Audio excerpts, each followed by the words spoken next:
ॐ नारायणः परो व्यक्तात् अण्डमव्यक्तसम्भवम् अण्डस्यान्तस्त्विमे लोकाः सप्तद्वीपा च मेदिनी।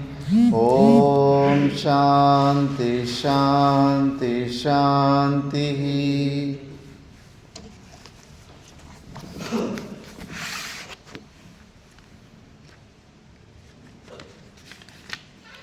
ॐ श्री परमात्मने नमः।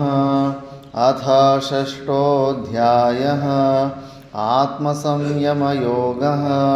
श्रीभगवानुवाच अनाश्रितः कर्मफलं कार्यं कर्म करोति यः स सन्न्यासी च योगी च न निरग्निर्न चाक्रियः। यं सन्न्यासमिति प्राहुर्योगं तं विद्धि पाण्डव। न ह्यसन्न्यस्तसङ्कल्पो योगी भवति कश्चन। आरुरुक्षोर्मुनेर्योगं कर्म कारणमुच्यते। योगारूढस्य तस्यैव शमः कारणमुच्यते। तेषु न कर्मस्वनुसज्जते। सर्वसङ्कल्पसन्न्यासी योगारूढस्तदोच्यते। उद्धरेदात्मनात्मानं नात्मानम् अवसादयेत्। आत्मैव ह्यात्मनो बन्धुरात्मैव रिपुरात्मनः। बन्धुरात्मात्मनस्तस्य येनात्मैवात्मना चितः। अनात्मनस्तु शत्रुत्वे वर्तेतात्मैव शत्रुवत्। जितात्मनः प्रशान्तस्य परमात्मा समाहितः। सुखदुःखेषु तथा मानापमानयोः। ज्ञानविज्ञानतृप्तात्मा कूटस्थो विजितेन्द्रियः। युक्त इत्युच्यते योगी समलोष्टाश्मकाञ्चनः। सुहृन्मित्रार्युदासीनं मध्यस्तद्वेष्य बन्धुषु। साधुष्वपि च पापेषु समबुद्धिर्विशिष्यते।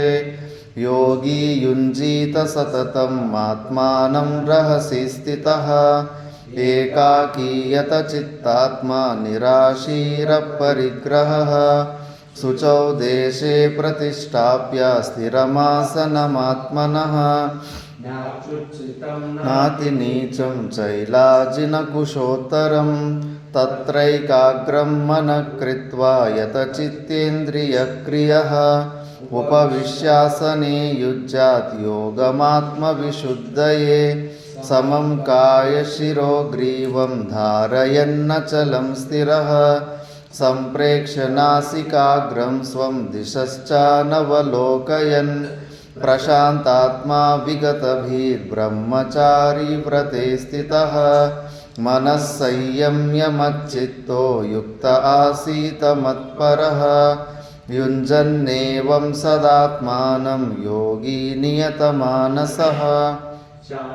निर्वाणपरमां मत्संस्थामधिगच्छति। नात्यश्नतस्तु योगोऽस्ति न चैकान्तमनश्नतः। न चाति स्वप्नशीलस्य जाग्रतो नैव चार्जुन। युक्ताहारविहारस्य युक्तचेष्टस्य कर्मसु। युक्तस्वप्नावबोधस्य योगो भवति दुःखः। यदा विनियतं चित्तम् आत्मन्येवावतिष्ठते। निःस्पृहः सर्वकामेभ्यो युक्त इत्युच्यते तदा। यथा दीपो निवातस्थो नेङ्गते सोपमा स्मृता। योगिनो यतचित्तस्य युञ्जतो योगमात्मनः। चित्तं निरुद्धं योगसेवया। यत्र चैवात्मनात्मानं पश्यन्नात्मनि तुष्यति। सुखमात्यन्तिकं यत्तद्बुद्धिग्राह्यमतीन्द्रियं। वेत्ति यत्र न चैवायं स्थिरश्चलति मत्वतः। यं लब्ध्वा चापरं लाभं मन्यते नाधिकं ततः। यस्मिन् स्थितो न दुःखेन गुरुणापि विचाल्यते। तं विद्या दुःखसंयोगवियोगं योगसंज्ञितं स निश्चयेन योक्तव्यो योगो निर्विण्णचेतसा संकल्पप्रभवान् कामांस्त्यक्त्वा सर्वान् शेषतः समन्ततः शनैः शनैरुपरमेत् बुद्ध्या धृतिगृहीतया आत्मसंस्थं मनः कृत्वा न किञ्चिदपि चिन्तयेत् यतो यतो निश्चरति मनश्चञ्चलमस्थिरं ततस्ततो नियम्येतदात्मन्येव वशं नयेत् प्रशान्तमनसं ह्येनं योगिनं सुखमुत्तमम् उपैति शान्तरजसं ब्रह्मभूतमकल्मषं युञ्जन्नेवं सदात्मानं योगी विगतकल्मषः सुखेन ब्रह्मसंस्पर्शम् अत्यन्तं सुखमश्नुते सर्वभूतस्थमात्मानं सर्वभूतानि चात्मनि ईक्षते योगयुक्तात्मा सर्वत्र समदर्शनः यो मां पश्यति सर्वत्र सर्वं च मयि पश्यति तस्याहं न प्रणश्यामि स च मे न प्रणश्यति तं यो मां भजत्येकत्वमास्थितः सर्वथा वर्तमानोऽपि स योगी मयि वर्तते आत्मौपम्येन सर्वत्र समं पश्यति योऽर्जुन सुखं वा यदि वा दुःखं स योगी परमो मतः अर्जुन उवाच योऽयं योगस्त्वया प्रोक्तः साम्येन मधुसूदन एतस्याहं न पश्यामि चञ्चलत्वास्थितिं स्थिरां चञ्चलं हि मनः कृष्ण प्रमाथि बलवदृढं तस्याहं निग्रहं मन्ये वायोरिव सुदुष्करम् असंशयं महाबाहो मनो दुर्निग्रहं चलम् अभ्यासेन तु कौन्तेय वैराग्येन च गृह्यते अस्यैयतात्मना योगो दुष्प्राप्य इति मे मतिः वश्यात्मना तु यतता शक्यो वाप्तुमुपायतः अर्जुन उवाच अयति श्रद्धयोपेतो योगाच्चलितमानसः अप्राप्य योगसंसिद्धिं कां गतिं कृष्ण गच्छति कच्चिन्नो भयविभ्रष्टश्चिन्नाभ्रमिव नश्यति अप्रतिष्ठो महाबाहो विमूढो ब्रह्मणः पति एतन्मे संशयं कृष्ण चेतुमर्हस्य शेषतः त्वदन्यः संशयस्यास्य चेता न ह्युपपद्यते पार्थ नैवेह नामुत्र विनाशस्तस्य विद्यते न हि कल्याणकृत् कश्चित् दुर्गतिं तात गच्छति प्राप्य पुण्यकृतां लोकान् उषित्वा शाश्वती समाः शुचीनां श्रीमतां गेहे योगभ्रष्टो विजायते अथवा योगिनामेव कुले भवति धीमताम् एतद्धि दुर्लभतरं लोके जन्म यदीदृशं तत्र तं बुद्धिसंयोगं लभते पौर्वदेहिकं यतते च ततो भूयः संसिद्धौ कुरु नन्दन पूर्वाभ्यासेन तेनैव ह्रियते यवशोऽपि सः जिज्ञासुरपि योगस्य शब्दब्रह्माति वर्तते प्रयत्नाद्यतमानस्तु योगी संशुद्धकिल्बिषः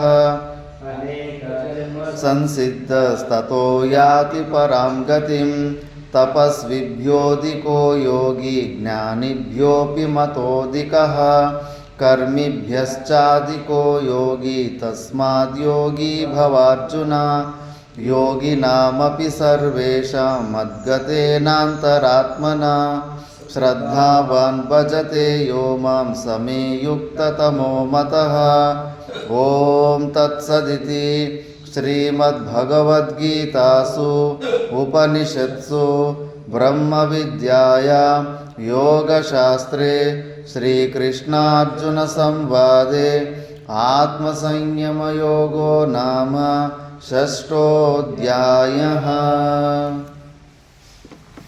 మనము భగవద్గీతలోని 6వ అధ్యాయము ధ్యాన యోగం గురించి విచారణ చేస్తున్నాము. ఇందులో జీవన్ముక్త పురుషుని యోగారూఢుడు ఎలా ఉంటాడని ఇక్కడ జీవన్ముక్త పురుషుని లక్షణాల గురించి విచారణ చేస్తుంటిమి. ఎందుకంటే ఇందులో ఈ ధ్యాన యోగము యోగ సూత్రాల్లో ఉన్న వాళ్ళ ధ్యాన యోగంకి భిన్నమైన ధ్యాన యోగం అన్నది.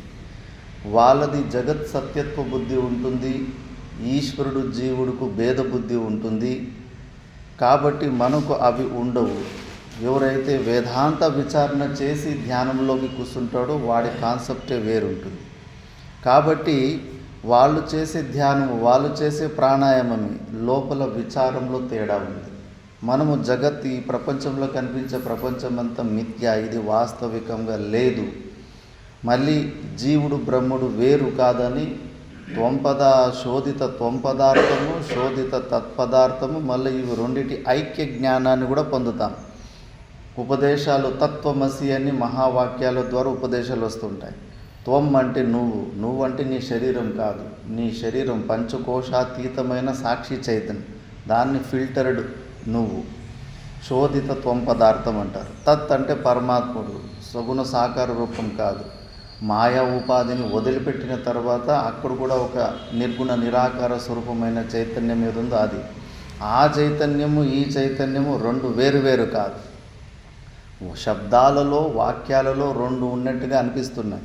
కామవరం ఎక్కడుందంటే ఎరిగేరి తర్వాత వస్తుందని ఇటువైపు, అటువైపు ఉరుకుంద తర్వాత వస్తుందని. వినేటోళ్ళకి ఓహో ఉరుకుంద తర్వాత వచ్చే కామవరం ఒకటి, ఎరిగేరి తర్వాత వచ్చే కామవరం ఒకటి, రెండు కామవరాలు ఉన్నాయేమో అని అనుకుంటారు. కానీ ఉన్నది ఒకటే. చూసే విధానంలో అది రెండు అనిపిస్తూ ఉంటుంది, శబ్దాలలో వాక్యాలలో. అలాగే ఆ జీవుడే బ్రహ్మ, బ్రహ్మే జీవుడు అని మనము ఐక్య జ్ఞానాన్ని పొందుతాం. యోగ సూత్రాల్లో ఉన్న జడ సమాధులు అభ్యాసం చేసేటోళ్ళు వాళ్ళు కేవలం తత్పదార్థ గురించి చింతన చేస్తారు. తస్య వాచకః ప్రణవః, ఆ భగవంతుని పేరు ఓంకారము అని చెప్పేసి భగవంతుని లక్షణాల గురించి గుణాల గురించి చింతన చేసి భ్రమర కీటక న్యాయము ద్వారా వాళ్ళు ఈశ్వరునిలో ఉన్న కొన్ని గుణాలన్నీ వీళ్ళలో ఆదానమైపోతాయి. మనం కూడా అంటే దేని గురించి ఎక్కువ చింతన చేస్తూ ఉంటామో అవి మెల్లమెల్లగా ఆ గుణాలు మనలో వచ్చేస్తూ ఉంటాయి. అలా వాళ్ళు మినీ ఈశ్వరులాగా చేస్తారు. వాళ్ళు ఏం చేయలేరంటే ప్రారంభంలో ఏలు పెట్టలేరు, సృష్టిని నాశనం చేయలేరు, కొత్త సృష్టిని సృష్టించలేరు యోగులు. ఏంటంటే కానీ జీవులకు ఎన్నో జన్మల లిస్ట్ ఉంటుంది. ఎవరన్నా వాళ్ళ భక్తులు వస్తే కానీ వాళ్ళకు పూర్వజన్మలోని పుణ్యాన్ని ఇక్కడ ట్రాన్స్ఫర్, ఇక్కడి నుంచి అక్కడికి, అక్కడి నుంచి ఇక్కడికి ట్రాన్స్ఫర్ చేసుకోవచ్చు. భక్తుల రోగాలని వాళ్ళ శరీరంలో తీసుకొని కూడా అనుభవించవచ్చు. ఇలా కొన్ని వాళ్ళకు కొన్ని అవకాశాలు ఉంటాయి. ఇంకా ప్రపంచంలో కొన్ని 2-3 వాక్సిద్ధి మచ్చనాలకు ఉంటే చాలు వాడికే భయపడతారు ప్రపంచంలో. మచ్చనాలకు ఉన్నవాడు ఏదైనా ఒక మాట అంటే కానీ అది జరిగి తీరిపోతుంది. అందుకే వాడిని ఎదురేసుకోవడానికి కూడా భయపడుతూ ఉంటారు. అది వాక్సిద్ధి అనుకుంటూ ఉంటారు. సో కాకపోతే వానికి మచ్చనాలకు ఉంటుంది, వాడేమి జ్ఞాని కాదు, ఏమీ కాదు. కాబట్టి అలాంటి వాళ్ళకే మహత్వ బుద్ధి ఇచ్చి బెదురుకొని వాళ్ళ దగ్గర శిష్యరీకం చేసేస్తాము. ఇంకా దానికన్నా పవర్ఫుల్గా ఉన్నప్పుడు ఇంకా ఎక్కువ సరెండర్ అయిపోతారు. అంతేకాని దాని నుంచి వాడికి మోక్షం రాదు, భయము నివృత్తి కాదు, భయపడుతూనే ఉంటాడు, పిరికి పొందలాగానే ఉంటాడు. అనిమా గరిమాది సిద్ధులు పొందిన తర్వాత కూడా పిరికి పొందలాగానే ఉంటాడు. జ్ఞానంలో అలా కాదు, దేనికి భయపడు. ద్వితీయాద్వై భయం భవతి. వీళ్ళు కూడా అంతే. ఈ మార్గంలో స్వరూప జ్ఞానాన్ని పొందిన తర్వాత అనిమా గరిది వాళ్ళ అప్పును కూడా వచ్చేస్తాయి, ఇంకా చాలా పవర్ఫుల్ అయిపోతాడు. జ్ఞాన మార్గంలో కూడా ఆ స్వరూపంలో నిలబడినప్పుడు చోటా మహారాజు వాళ్ళంతా ఇవన్నీ వీటి కోసం ఏమీ ప్రయత్నం చేయలేదు. శ్రవణమే, శాస్త్రం తప్పితే వేరే ఇంకో ఆలంబన పట్టుకునేది చరిత్ర లేదు. చోటా మహారాజు అని ఒక మహానుభావుడు ఉదయం లేచి ఒక 5-10 నిమిషాలు కొద్దిగా ప్రాణాయామం చేసుకునేవాడు అంతే. దానికి తప్పితే వేరే ఇంక ఏ సాధన లేదు. కేవలం శాస్త్ర ఆలంబనం ద్వారానే అంత గొప్ప స్థితికి వెళ్ళిపోయాడు. అనిమా గరిమాది సిద్ధులంతా పొందాడు. ఇంతకు ముందు కూడా చెప్పింటి, మన వేదశంకర్కి తెలియదు. ఇండియన్ ఆర్మీలో ఒక క్యాప్టెన్ ఉంటాడు, అప్పుడు ఆయన పేరు అహూజా అని, ఎస్సీ అహూజా అని. ఇంక భార్య పిల్లలతోటి కైలాసాశ్రం భక్తుడు కాబట్టి వస్తే ఆయన వస్తున్నప్పుడు చోటా మహారాజు ఆయే జనరల్ సాబ్ అన్నాడంట. జనరల్ సాబ్ ఆయ రండి.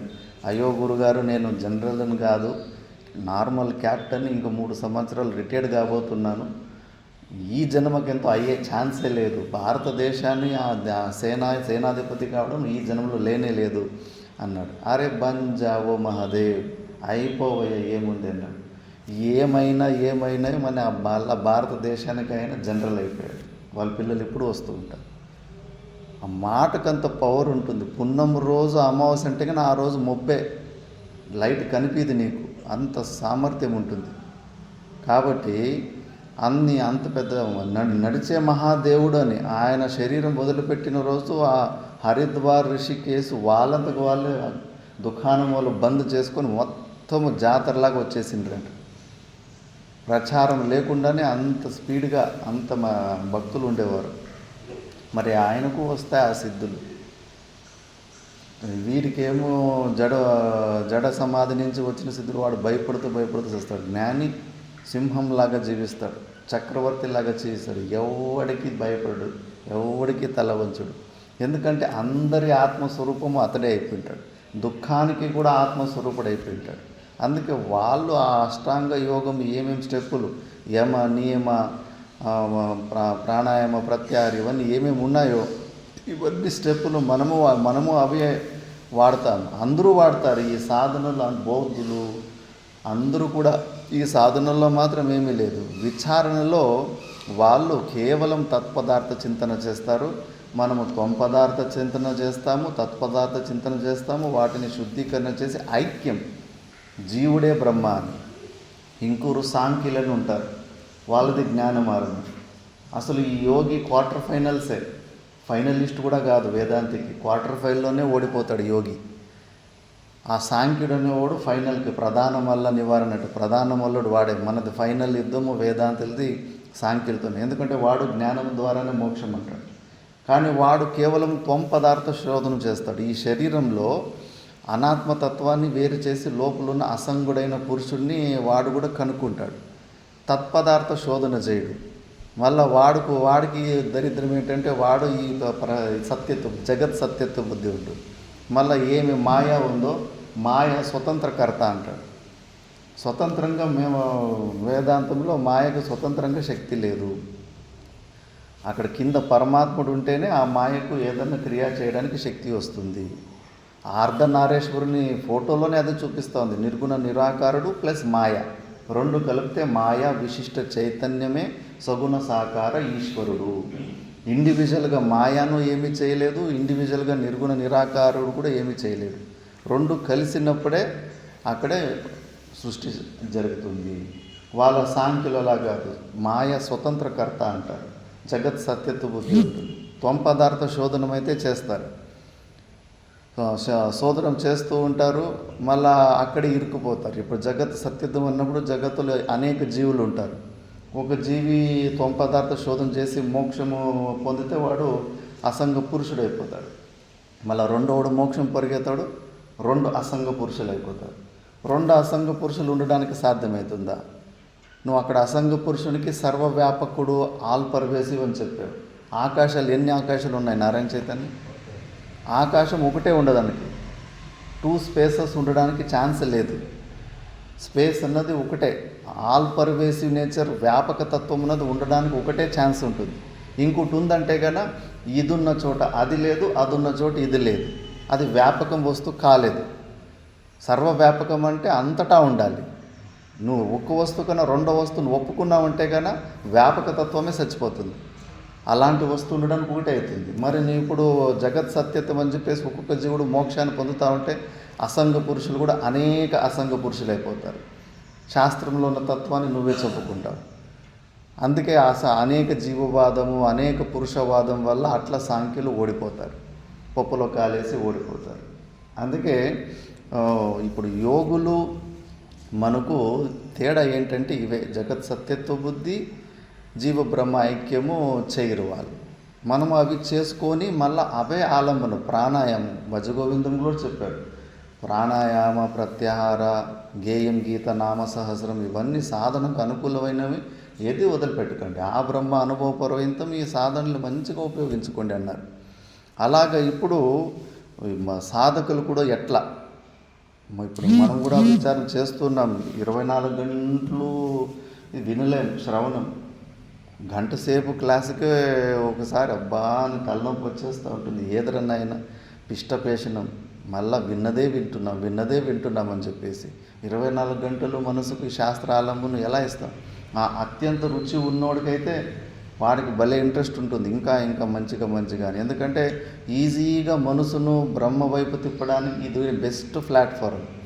ఇండివిజువల్గా కూర్చొని చూడు రూములో భూతాలు దూరిస్తాయి మనసులోకి. మనసంతా పనికిరాని దాని గురించిన ఆలోచన చేస్తూ ఉంటుంది. స్వతంత్రత, ఇంద్రియ నిగ్రహము, అంతరింద్రియ నిగ్రహము, బాహ్యేంద్రియ నిగ్రహం లేని వానికి స్వతంత్రత పెద్ద శాపం. స్వతంత్రంగా ఉండకూడదు. ఉంటే కానీ చెడిపోతాడు. తమో గుణం అభ్యాసం అయిపోతుంది, వృత్తులు ఎక్కువైపోతాడు, ఇష్టం వచ్చింది ఆలోచన చేసుకుంటుంటాడు. ఓంకారేశ్వరంలో నేను ఒకసారి మా గురుగారిని అంటే, గురుగారు ఇన్ని వ్యవస్థలు విద్యార్థులు వచ్చి వెళ్ళిపోతూ ఉండ్రి, ఇన్ని వ్యవస్థలు చేశారు, ఒక్కొక్క విద్యార్థికి ఒక్కొక్క రూమ్ ఇవ్వచ్చు కదా అని ఒకసారి అంటే, లేదు ఇందులో తర్కం ఉంది ఇందులో అని. ఇంద్రియ నిగ్రహము లేని వాడికి స్వతంత్రత, అలాంటి సపరేట్ రూమ్ ఇచ్చినా కూడా వాడు నిద్రపోవడము అవి ఇవి చేస్తాడు. అదే వాడు రూమ్లో ఇంకోటి ఉన్నాడంటే వీడు రిపోర్ట్ ఇస్తాడని భయంతో అన్నా అట్లీస్ట్ సాధకుడిలాగానే నటిస్తూ ఉంటాడు. తక్కువ నిద్రపోతాడు, ఏదో ఒకటి ధ్యానము జపం ఏదో చేసుకుంటూ ఉంటాడు. అంత డేంజర్ ఉంటుంది. అందుకే కొన్ని రోజులు అబ్జర్వ్ చేసిన తర్వాత వీడికి ఇంకూరు బలవంతంగా చెప్పాల్సిన అవసరం లేదు అని తెలిసిన తర్వాత అప్పుడు వాడికి ఇండివిజువల్ రూమ్ ఇచ్చేవారంట. లేదా అప్పుడు వరకు ఇట్లా సామూహికంగానే పెట్టేవారంట. ఎందుకంటే అబ్జర్వేషన్ లేకపోతే కానీ ఇంద్రియ నిగ్రహం లేదు, తమో గుణం అభ్యాసం అయిపోతుంది. మేము కూడా ఉత్తరకాశీలో అక్కడ అడవిలో అక్కడెక్కడ ఉన్నాం. గంగోత్రిలో ఒకరోజు 20 గంటలు పడుకున్నాం. ఎవడు అడిగేటోడు లేడు, ఏమీ లేడు. ఆ పుస్తకం తీసుకున్న కాసేపు భగవద్గీత చదివిన, ఆ చలికి బట్టలు వెచ్చగా వేసుకోవాలి. ఆ చలికి వెచ్చగా బట్టలు వేసుకునేసరికి నిద్ర దైవత తథాస్తు అని వచ్చేస్తూ ఉంటుంది. ఇంకా ఏమి అది భోజనం తినడానికే లేసుడంతే. మళ్ళీ అట్లే పనుకున్నాడు, కూర్చొనే పనుకున్నాడు. అబ్బా ఆశ్చర్యం. ఎప్పుడు నేను జీవితంలో 20 గంటలు పడుకున్నది లేదు, అక్కడ విపరీతంగా. మరి అంతే అవుతుంది. అనుశాసనంలో మెదగదు లేదు, డిసిప్లిన్ లేదు, స్వతంత్రత శాపంలాగా మారిపోతుంది. అందుకే ఇవన్నీ కూడా మంచిగా విచారణ చేసినోడు మళ్ళీ ఇవే సాధనలు పెట్టుకుంటే మంచిగా వాడు ఉద్ధారం వాడు చేసుకుంటాడు. కాబట్టి ఇంద్రియ నిగ్రహం కూడా ఉండాలి స్వతంత్రత ఉన్నప్పుడు. అలాంటి వ్యక్తి ఇప్పుడు యోగారూఢుడు అంటే అన్ని కంట్రోల్ చేసుకున్నవాడు కదా, వాడికి జ్ఞానం నుంచి జ్ఞాననిష్ట వైపు తిరగడానికి ఇప్పుడు ఈ మార్గం చూపిస్తుంటారు. ఎట్లా కూర్చోవాలి, ఏమి చేయాలి, ఎట్లా ధ్యానం చేయాలి అని. 10వ శ్లోకము.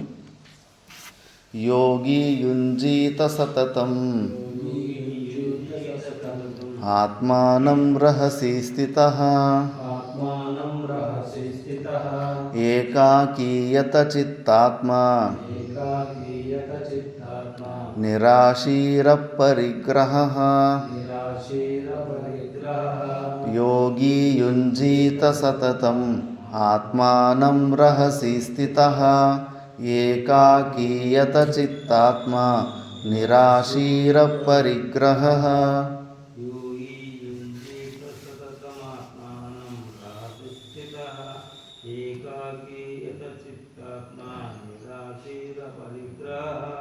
योगी युञ्जीत सततं आत्मानं रहसि स्थितः एकाकीयत चित्तात्मा निराशीर परिग्रहः.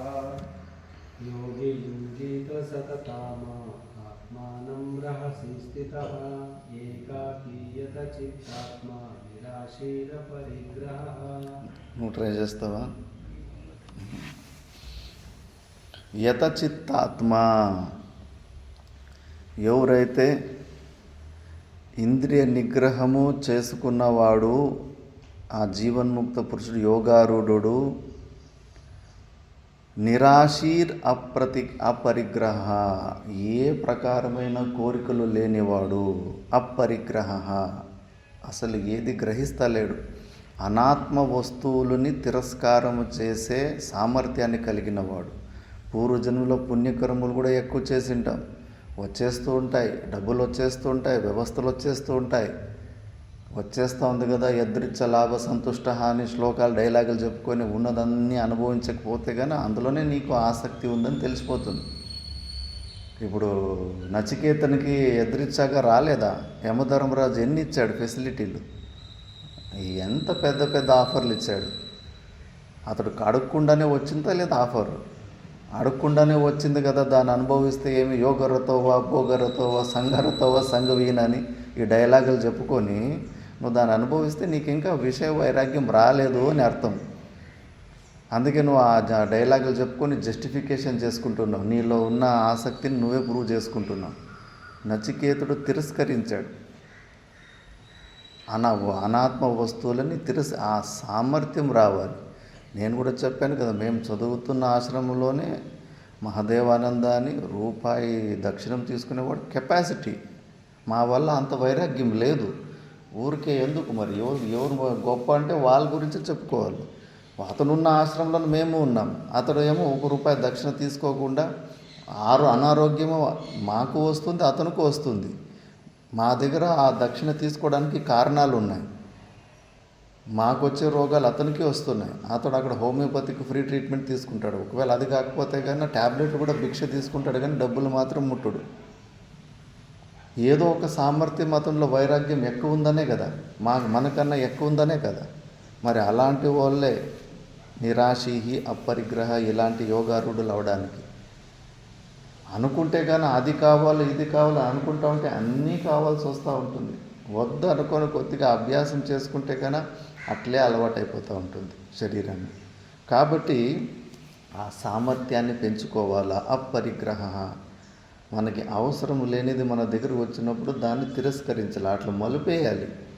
అందుకే జీవన్ముక్త పురుషుల ప్రారంధాల్లో కూడా ఎంతో పుణ్యం ఉంటుంది. దాన్ని మొత్తము సొసైటీ వైపు మలిపేస్తారు. విద్యారణ్య స్వామిజీ తను చేసిన జపం వల్ల వచ్చిన ఆ ఐశ్వర్యం విజయనగర సామ్రాజ్యం వైపు తిప్పేశాడు. అంతేగాని నువ్వు మాత్రము ఆ దాన్ని మాత్రం ముట్టుకోవద్దు. అలాంటి అపరిగ్రహం చేసే తత్వం ఉన్నవాడు యోగి. అలాంటి యోగి ఏకాకి. ఇది కూడా బాగా బుర్రలో పెట్టుకోవాలి. ఈ స్టెప్పులు కొన్ని ఎప్పుడు మందిలో ఉండడం కాదు, మంది దగ్గర ముచ్చట్లు పెట్టుకుంటే బోరు కొట్టడము, ఇవన్నీ జరుగుతున్నాయంటే ఇంకా నీకు జ్ఞానం అంటలేదు అని. జ్ఞానం అంటే అసలు ఎవరితోటి ఫ్రెండ్షిప్ చేయాలని అనిపించదు నీకు. జారుకొని సైలెంట్గా గుహలోకి వెళ్ళిపోయినట్టు రూమ్లోకి వెళ్ళిపోతావు నువ్వు. అనవసరంగా ఎందుకు మాట్లాడాలి అని చెప్పేసి ఇది తెలుసుకోవాలి. బయటగా ఊరికే ఇంద్రియాలకి దానికి దీనికి పని చెప్పడం కాదు. పక్కలో ఒక మని ఉంటే చెప్పాను కదా, ఏకః భిక్షుః యథోక్తః స్యాత్ ద్వాభ్యాం తు మిథునం భవేత్ త్రిభిః గ్రామః సమాఖ్యాతః చతుర్భిస్తు నగరాయతే. ఒక్క యోగిగా ఉంటేనే యథార్థంగా ఉంటాడు, యథార్థంగా సాధన చేసుకుంటాడు. ఇద్దరు కలిసినారా భార్య భర్తల్లాగా మాటలు చెప్పుకుంటూ ఉంటారు. ముగ్గురు అంటే ఒక టౌన్లో ఉన్నట్టే. ఇంకా నలుగురు కలిస్తే కన్నా నగరాయతే, అన్నీ ముచ్చట్లే. కావాల్సింటే మొబైల్లో రికార్డర్ ఆన్ చేసి పెట్టుకోండి. ఒక 20-30 మందిని నిందన చేసేస్తాం. ఒక గంట సేపు కూర్చొని మా ముచ్చట్లు పెట్టుకున్నామంటే కన్నా ఒక 20-30 మందిని దోషాలు పైకి లేపి నిందలు చేసింటారు. ఎవరన్నా కానీ, నేనన్నా కానీ, మీరన్నా కానీ మొబైల్ రికార్డు ఫోన్ పెట్టుకుని ముచ్చట్లు పెట్టుకోండి. మరి వాగింత నోరు విప్పితే నీకు పాపాలే పెరుగుతున్నాయి. మరి ఎందుకు దానికి తాళాలు వేసేయాలి కదా, పెదాలకు తాళాలు వేసేయాలి. ఎందుకు ఛాన్స్ ఇస్తావు? నోరు శబ్దాలు బయటకు పోతే పాపం ఎక్కువ వచ్చే ప్రసక్తే ఉంది. అన్నిటికీ బీగాలు వేసుకోవాలి ಮೂಗುವೋಡ್ಲಾగా. చెప్పాను కదా, ಋಷಿಕೇಶ್ ಕೈಲಾಸಾಶ್ರಮಂలో ಮುಂಚೆ ಅಲ್ಲಿ ಹಾರತಿ ಇರಲಿಲ್ಲ ಮಾರ್ನಿಂಗ್ ಹೊತ್ತು. ಅಲ್ಲಿ ಎಷ್ಟು ಅಂದರೆ ಆವಾಗ ಯೋಗಿಗಳು 10 ವರ್ಷ 15 ವರ್ಷ ಆಶ್ರಮದಲ್ಲಿ ಜೊತೆಯಲ್ಲಿದ್ದರೂ ಕೂಡ ಇವ್ರ ಹೆಸರು ಅವ್ರಿಗೆ ಗೊತ್ತಾಗ್ತಾ ಇರಲಿಲ್ಲ, ಅವ್ರ ಹೆಸರು ಇವ್ರಿಗೆ ಗೊತ್ತಾಗ್ತಾ ಇರಲಿಲ್ಲ ಅಂತ. ಅಷ್ಟು ಏಕಾಂತಶೀಲತೆ ಇತ್ತಂತೆ. ಪರಿಚಯನೇ ಮಾಡ್ಕೊಂಡಿಲ್ಲ, ಅನವಶ್ಯಕತೆ ಅಂದುಬಿಟ್ಟವರು. ಒಂದು ಸತಿ ಏನಾಗ್ಬಿಟ್ಟಿದೆ, ರೂಮಲ್ಲಿ ಒಬ್ಬ ಸಾಧು ಶರೀರ ಬಿಟ್ಬಿಟ್ಟಿದ್ದಾನೆ. ಅಲ್ಲಿ ಲಾಕ್ ಹಾಕ್ಕೊಂಡು ಮಲ್ಕೊಂಡಿದ್ದಾನೆ. ಇನ್ನು 2 ದಿವಸ ಆಗೋಗಿದೆ, ರೂಮಲ್ಲಿ ಒಳಗಡೆಯಿಂದ ಸ್ಮೆಲ್ ಬರೋಕ್ಕೆ ಸ್ಟಾರ್ಟ್ ಆಗಿದೆ. ಆವಾಗ ಅದನ್ನು ತೆಗೆದು ಅಂತ್ಯೇಷ್ಟಿ ಮಾಡೋದಕ್ಕೆ ಮಹಾತ್ಮರು ಎಷ್ಟು ಟ್ರೈ ಮಾಡಿದ್ರು ಎಲ್ಲರಿಗೂ ವಾಂತಿಗಳಾಗ್ಬಿಟ್ಟಿದೆ. ಅದು ತುಂಬ ಮತ್ತೆ ಬಂಜಿ ಅವ್ರನ್ನ ಕರೆಸಿಬಿಟ್ಟಿದ್ದೂ ಅವ್ರ ಕೈಯಲ್ಲಿ ಕೂಡ ಅವರು ಕುಡಿದು ಅದು ಆ ಸ್ಮೆಲ್ ಯಾರು ತಡೆಯೋಕ್ಕಾಗೋದಿಲ್ಲ. ತುಂಬ ಕಷ್ಟಪಟ್ಟು ಅದನ್ನು ಅಂತ್ಯೇಷ್ಟಿ ಕರ್ಮಗಳು ಮಾಡ್ತಾರೆ. ಮತ್ತು ಆ ರೂಮಲ್ಲಿ ಸುಮಾರು 1 ವರ್ಷ 2 ವರ್ಷ ಯಾರೂ ಹೋಗಲೇ ಇಲ್ಲ ಅಂತ ಮಹಾತ್ಮ. ಅಂಥ ಸಾವು ಬಂದಮೇಲೆ ಆ ರೂಮಲ್ಲಿ ಹೋಗೋದಕ್ಕೆ ಕೂಡ ಯಾರು ಇಷ್ಟಪಡೋದಿಲ್ಲ. ಅದಕ್ಕೆ ಈ ಥರ ಸಮಸ್ಯೆಗಳು ಬರಬಾರ್ದು ಅನಿಸತಿ ಅಂದ್ಬಿಟ್ಟದನ್ನು ಮಾರ್ನಿಂಗ್ ಆರತಿ ಅಟೆಂಡೆನ್ಸ್ ರೂಪದಲ್ಲಿ ಒಬ್ಬ ಕೊಠಾರಿಗೆ ಹೇಳ್ಬಿಟ್ಟು, ನೋಡಪ್ಪ ಆರತಿಗೆ ಎಲ್ಲರೂ ಬರಬೇಕಂತೇಳು, ಜಸ್ಟ್ ಇದು ಒಂದು 15 ನಿಮಿಷ ಅಟೆಂಡೆನ್ಸ್ ಇದ್ದಂಗೆ. ಒಂದು ವೇಳೆ ಯಾರಾದರೂ ಆರತಿಯಲ್ಲಿ ಕಾಣಿಸ್ಲಿಲ್ಲ ಅಂದರೆ ಕೊಠಾರಿ ನೀನು ಸ್ವಯಂವಾಗಿ ಅವ್ರ ಬಗ್ಗೆ ತಿಳ್ಕೊಂಡು ಇಲ್ಲ ಅವ್ರ ರೂಮ್ ಹತ್ರ ಹೋಗಿ ಅವರ ಆರೋಗ್ಯ ಹೆಂಗಿದೆ ಅನ್ನೋದು ತಿಳ್ಕೊಬೇಕು. ಈ ಥರ ಮಿಸ್ಟೇಕ್ ಇನ್ನೊಂದು ಸತಿ ಆಗಬಾರ್ದು ಅಂದ್ಬಿಟ್ಟು ಹಂಗೆ ಮಾರ್ನಿಂಗ್ ಟೈಮ್ ಆರತಿ ಬಂದಿದೆ. సాయంకాల మహిమన ఇత్తంతే, సాయంకాల హారతి ఇత్తంతే. ఇలాగా అలా జీవించారు 10 సంవత్సరాలు ఒకే ఆశ్రమంలో ఉండి ఒకరి పేర్లు ఒకరు కూడా తెలుసుకోలేదంటే కానీ ఎంత ఏకాంతశీలత ఉంది. అందుకే అవకాశం ఇవ్వకూడదు. ముచ్చట్లు ఇవన్నీ మంచివి కాదు. మేము ఒకసారి కైలాసాశ్రమంలో బ్రహ్మచారిగా ఉన్నప్పుడు అక్కడ 4-5 మహాత్ములు అక్కడ వెనకాల బెంచ్ మీద కూర్చొని జోకులు ఏదో ఒకటి చెప్పుకొని కిస అని నవ్వుకుంటూ ఉంటుంది. ఆ పైనుంచి మండలేశ్వర్ అబ్జర్వ్ చేసిండు, చాలా సీరియస్గా వార్నింగ్ ఇచ్చాడు. ఇక్కడ నువ్వు కంఫర్ట్లు ఎంజాయ్ చేసుకోవడానికి వచ్చినావంటే కానీ ఈ జాగాను వదిలిపెట్టేయండి. ఇది గంభీరం, ఇది సీరియస్. ఇవి మళ్ళీ ఈ అలవాట్లు ఎక్కడికో తీసుకెళ్ళిపోతాయి. దీన్ని కూడా లాఫింగ్ క్లబ్బో లేదంటే కానీ ఏదో ఎంటర్టైన్మెంట్ ప్లేస్ లాగా కన్వర్ట్ చేసేస్తారు మీరు.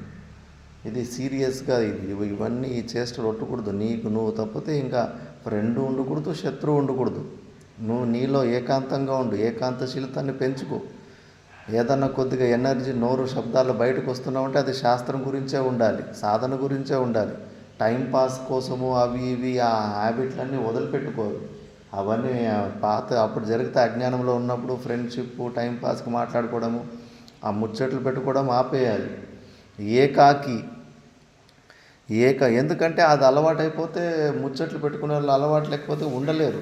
ఇప్పుడు మన రాంపూర్ రాజశేఖరప్పని ఆస్ట్రేలియాలో వాళ్ళ కొడుకు 6 నెలలకు వీసా తీపించుకొని పిలిపించుకున్నాడు. 1.5 నెలలో 2 నెలలకు తిరిగి వాపసు వచ్చేసాడు. ఏమీ లే, అంతా ఆయనకు అన్నీ ఏమేమి కావాలో అన్నీ దొరుకుతున్నాయి. కానీ ముచ్చట్లు పెట్టుకోవడానికి ఫ్రెండ్స్ లేరు. నరకం అనిపించేసింది. ఇంకా అన్ని ఫెసిలిటీస్ హైఫై ఉన్నాయి అక్కడ. కానీ ఆ ముచ్చట్లు పెట్టుకునే అలవాటు విపరీతం అయిపోయినందుకు పర్వాలేదు, నాకు ఏమీ లేకపోతే నాకు ముచ్చట్లు పెట్టుకోవడానికి నాకు ఫ్రెండ్స్ ఉండాలని చెప్పేసి రాంపురానికి వచ్చేసాడు. మరి ఆ అలవాట ఈ జన్మలోనే నువ్వు ఉండలేకపోతుంటే మళ్ళీ ఇంకో జన్మకు తీసుకురాదా నిన్ను? నీలో నువ్వు ఏకాంతంగా ఉండనీకి నీకు అడ్డం వస్తుంది కదా. ఆ అలవాట్లన్నీ తగ్గించుకోవాలి. గుహలో మనం ఉన్న రూమునే గుహలాగా తయారు చేసుకోవాలి. కాబట్టి అలా ఏకాకి స్థితః రహసీ స్థితః ఆత్మానం సతతం యుంజీత. నువ్వు నీ ఆత్మస్వరూపాన్ని అప్పుడు మంచిగా ధ్యానం చేయి. ఉన్న కాస్త బుద్ధి మనసు ఏదైతే ఉందో ఆ బుద్ధి ద్వారా నీ స్వరూపాన్ని లక్షితం చేసుకుంటా ఉండు. చెప్పాను కదా, ఎవరన్నా సొంత కొడుకు చచ్చిపోతే తల్లి మనసు వృత్తులు ఎట్లుంటాయి. కొడుకు ఏమన్నా మాట్లాడు, కొడుకు గురించినే మాట్లాడతారు. నా కొడుకు పోయి కదా అని థాట్ ఎట్లుంటుంది, కంప్లీట్ కొడుకు వృత్తులే ఉంటాయి. అలా నీకు బ్రహ్మ నీ వృత్తులు, నీ మైండ్, మనసు, బుద్ధులు ఎవరైనా నేను టచ్ చేస్తే సచ్చిదానంద స్వరూప స్థూల సూక్ష్మ కారణ శరీర వ్యతిరిక్త పంచకోశ అతీత, ఇవే నీ నోటి నుంచి బయటికి రావాలి. అంటే నువ్వు అంత లోపల బాగా ವಿಚಾರಣೆ చేస్తున్నావు అని. ಛೋಟಾ ಮಹಾರಾಜ್ ಅವರಿಗೆ ಕೋತಿ ಹೊಡೆದುಬಿಟ್ಟು ತಲೆಗೆ 1.5 ಲೀಟ್ರ್ 2 ಲೀಟ್ರು ರಕ್ತ ಹೊಟ್ಟೋಗಿರುತ್ತೆ. ಇಮಿಡಿಯೇಟಾಗಿ ಡೆಲ್ಲಿ ಹಾಸ್ಪಿಟ್ಲಿಗೆ ಕರ್ಕೊಂಡು ಹೋದರೆ ಅಲ್ಲಿ ಅನಸ್ತೀಶಿ ಹಾಕ್ತಾರಲ್ಲ, ಹಾಕಿದ್ರೆ ಅವಾಗ ಸಬ್ಕಾನ್ಷಿಯಸ್ ಮೈಂಡ್ ಒಳಗಡೆ ಅದು ಸೂಕ್ಷ್ಮ ಶರೀರ ಆಪರೇಟ್ ಆಗುತ್ತೆ. ಮಾತಾಡ್ತಾ ಇರ್ತಾರೆ ಕೆಲವರು. ಮಾತಾಡ್ತಾ ಇದ್ದರೆ ಉಪನಿಷತ್ತು ಮಂತ್ರಗಳು ಶ್ಲೋಕಗಳು ದಡ ಅಂತ ಬರ್ತಾಯಿದೆ. ಯಾಕಂದರೆ ಅವ್ರ ಮೈಂಡಲ್ಲಿ ಅದೇ ಇತ್ತು. ಮತ್ತು ಇನ್ನೊಂದು ಮಹೇಶ್ವರಾನಂದ ಅಂತ ಸ್ವಾಮೀಜಿ ಅಂತ ಒಬ್ಬರು ತುಂಬ ಫೇಮಸ್ ಆಗಿದ್ದರು. ನಮ್ಮ ತಾತ ಗುರುಗಳ ಜೊತೆ ಅವರು ಮಹೇಶ್ವರಾನಂದ ಸ್ವಾಮೀಜಿ, ನಮ್ಮ ತಾತ ಗುರುಗಳು ಮತ್ತು ಗಣೇಶ್ಪುರಿ ವಿರಕ್ತಮಾರ್, ಇವು 3 ಜನ ಇದ್ದರೆ ತ್ರಿಮೂರ್ತಿಗಳು ಜ್ಞಾನಯಜ್ಞ ನಡೆಸ್ತವ್ರಪ್ಪ ಸಾಧನ ಸದನಲ್ಲಿ ಅಂತ ಅಷ್ಟು ದೊಡ್ಡ ಹೆಸರಿತ್ತು. ಪ್ರಪಂಚದಲ್ಲೇನೋ ಅಷ್ಟು ದೊಡ್ಡ ಹೆಸರು ತಗೊಂಡಿದ್ದಾನೆ. ರಾಮಕೃಷ್ಣ ಹಾಸ್ಪಿಟ್ಲಲ್ಲಿ ಅಡ್ಮಿಂಟ್ ಆದಾಗ ಇದೇ ಅನಸ್ತೀಶೆ ಕೊಟ್ಟರೆ ಒಬ್ಬ ಮಹಿಳೆ ಹೆಸರು ಪ್ರಮೀಳಾ ಅಂತ, ಆಯಮ್ಮನ್ನು ನಾನು ನೋಡಿದ್ದೀನಿ. ಆಯಮ್ಮನ ಹೆಸರು ಹೇಳ್ಕೊಂಡು ಆಯಮ್ಮನ ಅಂಗಗಳ ಬಗ್ಗೆ ಎಲ್ಲ, ಸ್ತನಗಳ ಬಗ್ಗೆ ಎಲ್ಲ ಅದು ಎಲ್ಲ ಬರ್ತಾಯಿದೆ ಅಂತ. ಎಷ್ಟು గలీజు. నేను ಏನು ಒಳಗಡೆ నువ్వు లోపల దేని గురించి ఆలోచన చేస్తున్నావు అది నీ క్యారెక్టర్. అందుకే మా గురుదేవులు అందుకే కష్టమైన విద్యార్థులకు శ్లోకాలు కంఠస్థం చేపిస్తారు. ఇవన్నీ ఎందుకంటే ఇవి బుర్రలో ఉంటాయి. లేకపోతే కన్నా ప్రపంచమే ఉంటుంది. అందరికీ అది అనస్థిసి ఇచ్చి ఇప్పుడే చెక్ చేపియాలి. ఎవరు లోపల ఏమేమి సాధన చేస్తున్నాడు, దేని గురించి ఎక్కువ చింత చేస్తున్నాడో బయటకు వచ్చేస్తుంది అది. కాబట్టి ఎప్పుడు దాని ఆత్మతత్వం గురించి అంత ఎక్కువ ఆలోచన చేస్తూ ఉండాలి. చేస్తూ ఉంటే కానీ అప్పుడు దాని మననం జరిగి నీ స్వరూపంలో నిలబడడానికి ఇదవుతుంది. దీన్నే మనం భాష్యంలో చూద్దాం. యోగి ధ్యాయి యుంజీత సమాధ్యాత్ సతతం సర్వదా ఆత్మానం అంతఃకరణం రహసి ఏకాంతే గిరిగుహాదో స్థితః సన్ ఏకాకి అసహాయః రహసి స్థిత ఏకాకి చ ఇతి విశేషణాత్ సన్యాసం కృత్వా ఇత్యర్థః. యత చిత్తాత్మా చిత్తం అంతఃకరణం ఆత్మ దేహ చ సంయతౌ యస్య స యత చిత్తాత్మా నిరాశీః వీతతృష్ణః అపరిగ్రహః చ పరిగ్రహరహితః సన్యాసిత్వే అపి త్యక్త సర్వపరిగ్రహః సన్ యుంజీత ఇత్యర్థః. యోగి ధ్యాయి యుజ్జిత సమాధాత్యాత్ సతతం సర్వదా ఆత్మానం అంతఃకరణం రాసి ఏకాంతే గిరిగుహాదౌ స్థితః సన్ ఏకాకి అసహాయః రహసి స్థిత ఏకాకి చ ఇతి విశేషణాత్ సన్యాసం ఇత్యర్థః. యత చిత్తాత్మా చిత్తం అంతఃకరణం ఆత్మ దేహ చ సంయతౌ యస్య యతి చిత్తాత్మా నిరాశీ వీతతృష్ణః అపరిగ్రహః చ పరిగ్రహరహితః సన్యాసిత్వే అపి త్యక్త సర్వపరిగ్రహః సన్ యుంజీత ఇత్యర్థః.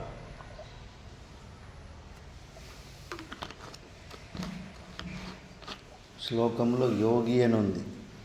యోగి అంటే ఇక్కడ ధ్యాయి, ధ్యానం చేసేవాడు అని అర్థం.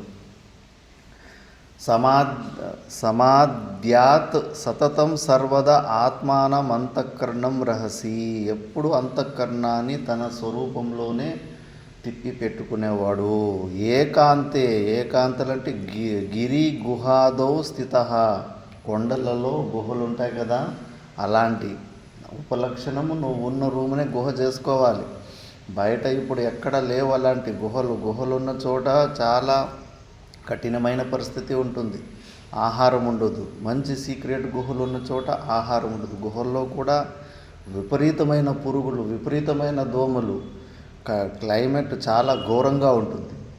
ఒక దోమకే తట్టుకోలేకపోతున్నాం, డిస్టర్బ్ అయిపోతున్నాం. అక్కడ విపరీతంగా ఉంటాయి పరిస్థితులు. మేము సినిమాలు అవి చూసి గుహల గురించి దాని గురించి భలే ఇంట్రెస్ట్ ఉండేది. ఆ తిక్క కూడా కుదిరిపోయింది. అంతా గుహల్లో ఉండి చూసేసరికి చాలా ఘోరమైన పరిస్థితి.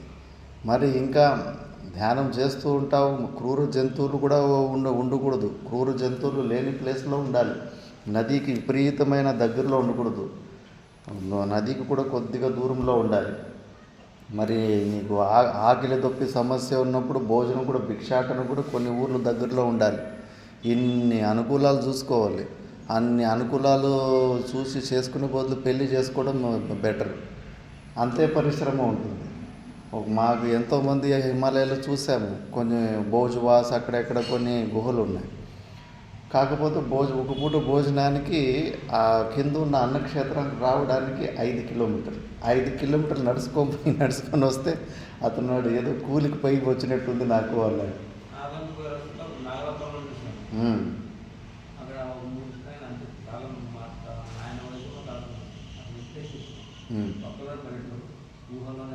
గుహలో ఇప్పుడు ఉన్నాడా?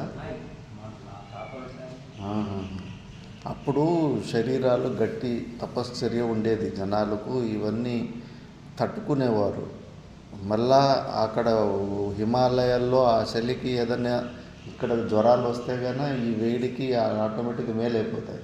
ఆ చలిలో ఏదన్నా ఇలాంటి టైఫాయిడ్ మలేరియా వస్తే నిమోనియా వచ్చిందా నువ్వు బుద్ధిమంతుడు టక్కని కిందకి ఢిల్లీకో ఇక్కడికి వచ్చేసి ఏదన్నా హాస్పిటల్లో పోస్తావా బతికిపోతావు.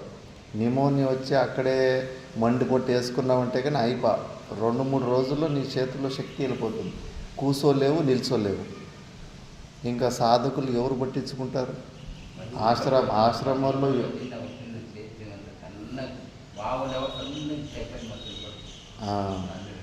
మరి అక్కడ హిమాలయాల్లో కొంతమంది దయ ఉంటుంది. ఎంతవరకు అంటే ఏదైనా భోజనం ఎక్కడైనా అన్నక్షేత్రం తీసుకొని వచ్చి ముంగట పెట్టేంత సహాయం చేస్తారు. నీకు ముడ్డి గడిగేంత శిష్య బుద్ధి అక్కడ ఎవరికి ఉండదు. ఏ సాధువు కూడా ముట్టుకోడు. వాడిదే తిప్పలు ఎన్నో ఉంటాయి. సంబంధం లేని నీ మీద వాడికి దయ కూడా రాదు. అంతే ఏదో కొన్ని చిన్న అవి హాస్పిటల్ అవి ఉంటాయి. ఇంకా పోవుడే. ఇంకా శివాయ నమ శ్మశానానికి తీసిపోవడే. అంతే కథలు అయిపోతాయి. చిన్న నిమోనియాకి కథలు అయిపోతాయి అండి. అవును, డాక్టర్లు కూడా మినిమం ట్రీట్మెంటే దొరుకుతుంది. అందుకే ఒక ఆయమ్మ అక్కడ లలితమ్మ పేరు మర్చిపోతే ఉత్తరకాశీలో కైలాసాశ్రమం కిందనే ఒక చిన్న హాస్పిటల్ లాగా ఓపెన్ చేసుకుంది. ఎందుకంటే ఆయనకు నిమోనియా వచ్చిండే సాధునే. ఇంకా సత్య పరిస్థితి వచ్చింది. ఏదో భగవంతుని కృపతోటి కొద్దిగా ఎవరో భక్తులు కంట్లో పడి బతికించుకున్నారు.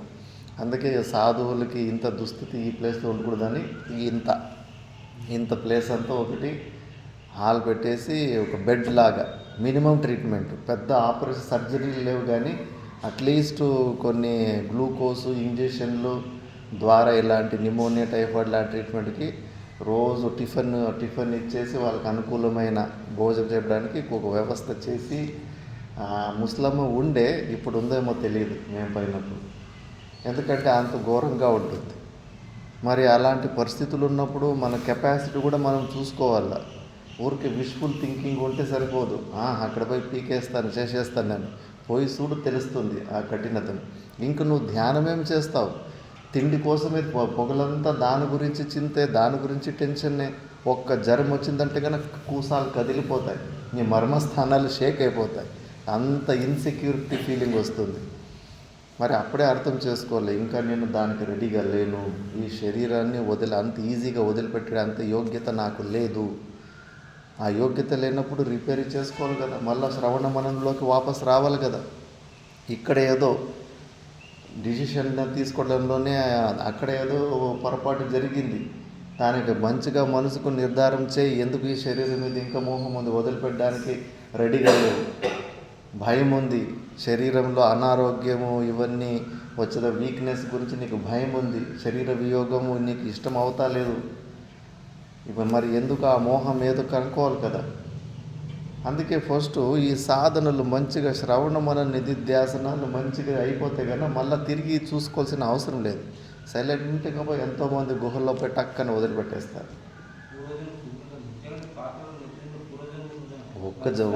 ఒక్క జన్మలో వచ్చేది కాదు ఆ తెగింపు. చెప్పేవాళ్ళు మరి అందుకే అలాంటి స్థితిని, అలాంటి గొప్ప స్థితిని, అంత గొప్ప స్వతంత్రతని నువ్వు ఆశిస్తున్నప్పుడు అంత టఫ్ గాయ్గా నువ్వు తయారు కావాలి కదా. నువ్వు ఈ శరీరాన్ని ఎట్లా ట్రైనింగ్ ఇచ్చుకోవాలంటే కానీ మిలిటరీ వాళ్ళకి ఎలాంటి చలిలో ఆర్సీలో చూస్తే ఎంత ఘోరమైన ట్రైనింగ్ ఉంటుంది. ఎందుకంటే ఇలాంటి టఫ్ క్లైమాటిక్ కండిషన్స్కి వాళ్ళు తట్టుకోవాలి. మరి నువ్వు ఏం ట్రైనింగ్ తీసుకుంటున్నావు? శరీరానికి ఇంకా కంఫర్ట్ల మీద కంఫర్ట్లు. మా ఓంకారేశ్వరులు ఒక ఆయన ఉన్నాడు, నీళ్ళు ఫిల్టర్ నీళ్ళు కూడా తాగడు. ఎందుకంటే నేను అప్పుడప్పుడు పరివ్రాజక దానికి దీనికి పోతూ ఉంటాను. ఇప్పుడు ఫిల్టర్ నీళ్ళకి అలవాటు అయిపోతే కానీ మళ్ళీ ఆ నీళ్ళు తాగితే మళ్ళీ శరీరం రిజెక్ట్ చేస్తుంది, అనారోగ్యం పాలవుతుంది.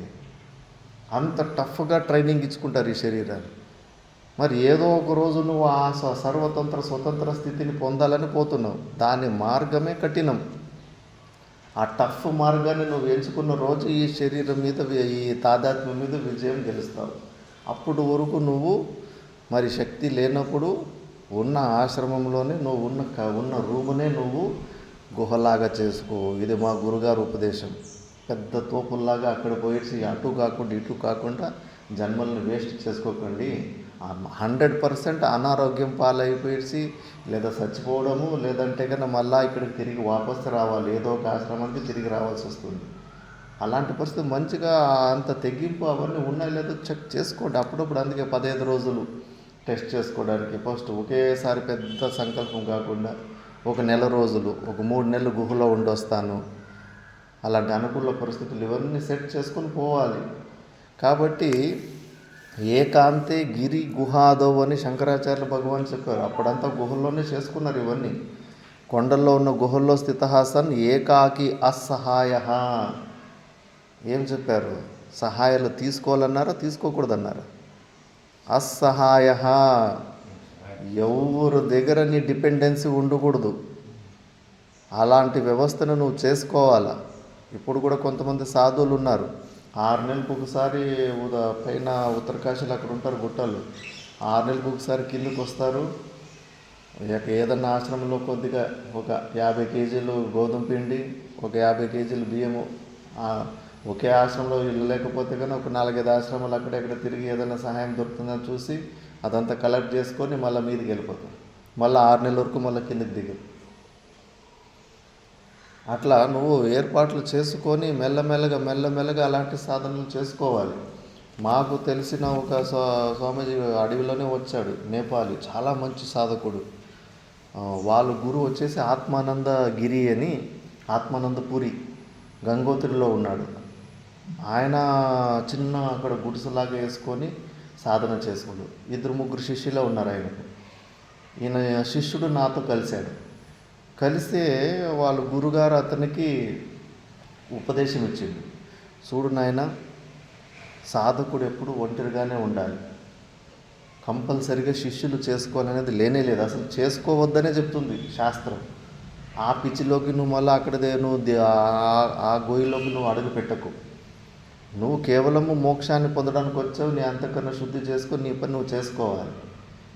ఒకవేళ ఈ శ్రవణమన నిధిధ్యాసనంలోనే పని కాకుండా వృద్ధావస్థ వచ్చేస్తుంది అన్నప్పుడు లేదా ఒక శిష్యుని లేదా 2 శిష్యుల్ని చేసుకో. వాళ్ళకు ఉపదేశం, నువ్వు పొందిన ఉపదేశాన్ని వాళ్ళకి ఇవ్వు. అంతకు తప్పితే ఎక్కువ శిష్యులను కూడా నువ్వు చేసుకోవద్దని. అక్కడ అడవిలో ఉన్న ఈ ప్లేస్లో ట్రై చేయాలి. అక్కడ లేడీస్ కూడా ఎంట్రీ లేదు. అక్కడ హరిహర పర్వత్ అని అక్కడ ఉంటుంది. మళ్ళీ అతడు లాస్ట్ మూమెంట్స్ వాళ్ళ గురువులదంతా శిష్యుడు పనుకున్నప్పుడు సాయంకాలం తొందరగా 8 గంటలకే పనుకునేవాడంట. మళ్ళీ శిష్యుడు పడుకున్న తర్వాత టక్కని లేచి మంచం మీదనే కొద్దిగా ప్రాణాయామాలు చేసి రాత్రంతా కూడా ధ్యానంలోనే కూర్చునేవాడంట. సాధకులు అట్లా అభ్యాసం చేసి రోజు చూసేవాడంట. ఆ ప్రాణాయామంలో కూడా అది రేచక కుంభకాల్లో ఒకసారి మొత్తము గాలి బయటకు వదిలిపెట్టినప్పుడు టైర్ పంచర్ అయితే ఎట్లా శబ్దం వచ్చేదో అట్లా వచ్చేదంట ఆ రేచకము చేసినప్పుడు. మళ్ళీ సైలెంట్గా ఉదయం వరకు ఇంకా అలాగే ఒకే ఆసనంలోనే కూర్చొని ఉండేవాడంట. అతడు భగవద్గీతనే దాటి వేరే పుస్తకం చెప్పలేదు. దానికి డైరీ కూడా రాసిండు, మంచి పాయింట్స్ అంతా హైలైట్ చేసి. లాస్ట్లో ఇంకా శరీరం వదిలిపెట్టక ముందు ఇదే నీ సంపత్తి చూడు అని చెప్పేసి ఆ డైరీను మేము అక్కడ చదువుకుంటూ ఉంటుంది. మంచి మంచి విషయాలు అందులో రాసింది. మంచి హ్యాండ్ రైటింగ్ కూడా బాగుంటుంది. అట్లుంటుంది సాధకులు. ఊరికి పెంచుకుంటూ పోవడం కాదు, మెల్లమెల్లగా ఏకాంతం వైపు పోతూ ఉండాలి.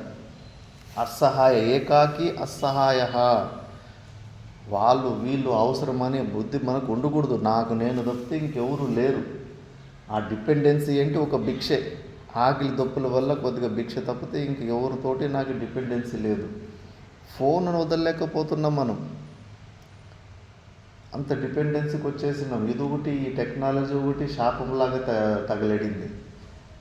మరి ఇంకా ఇలాంటి ఏకాంకి ఎక్కడుంటే అడవిలో ఉంటే ఫోన్ ఒకటి ఉంటే కానీ అంత అయిపో ప్రపంచమే నీ చేతిలోకి వచ్చేస్తుంది.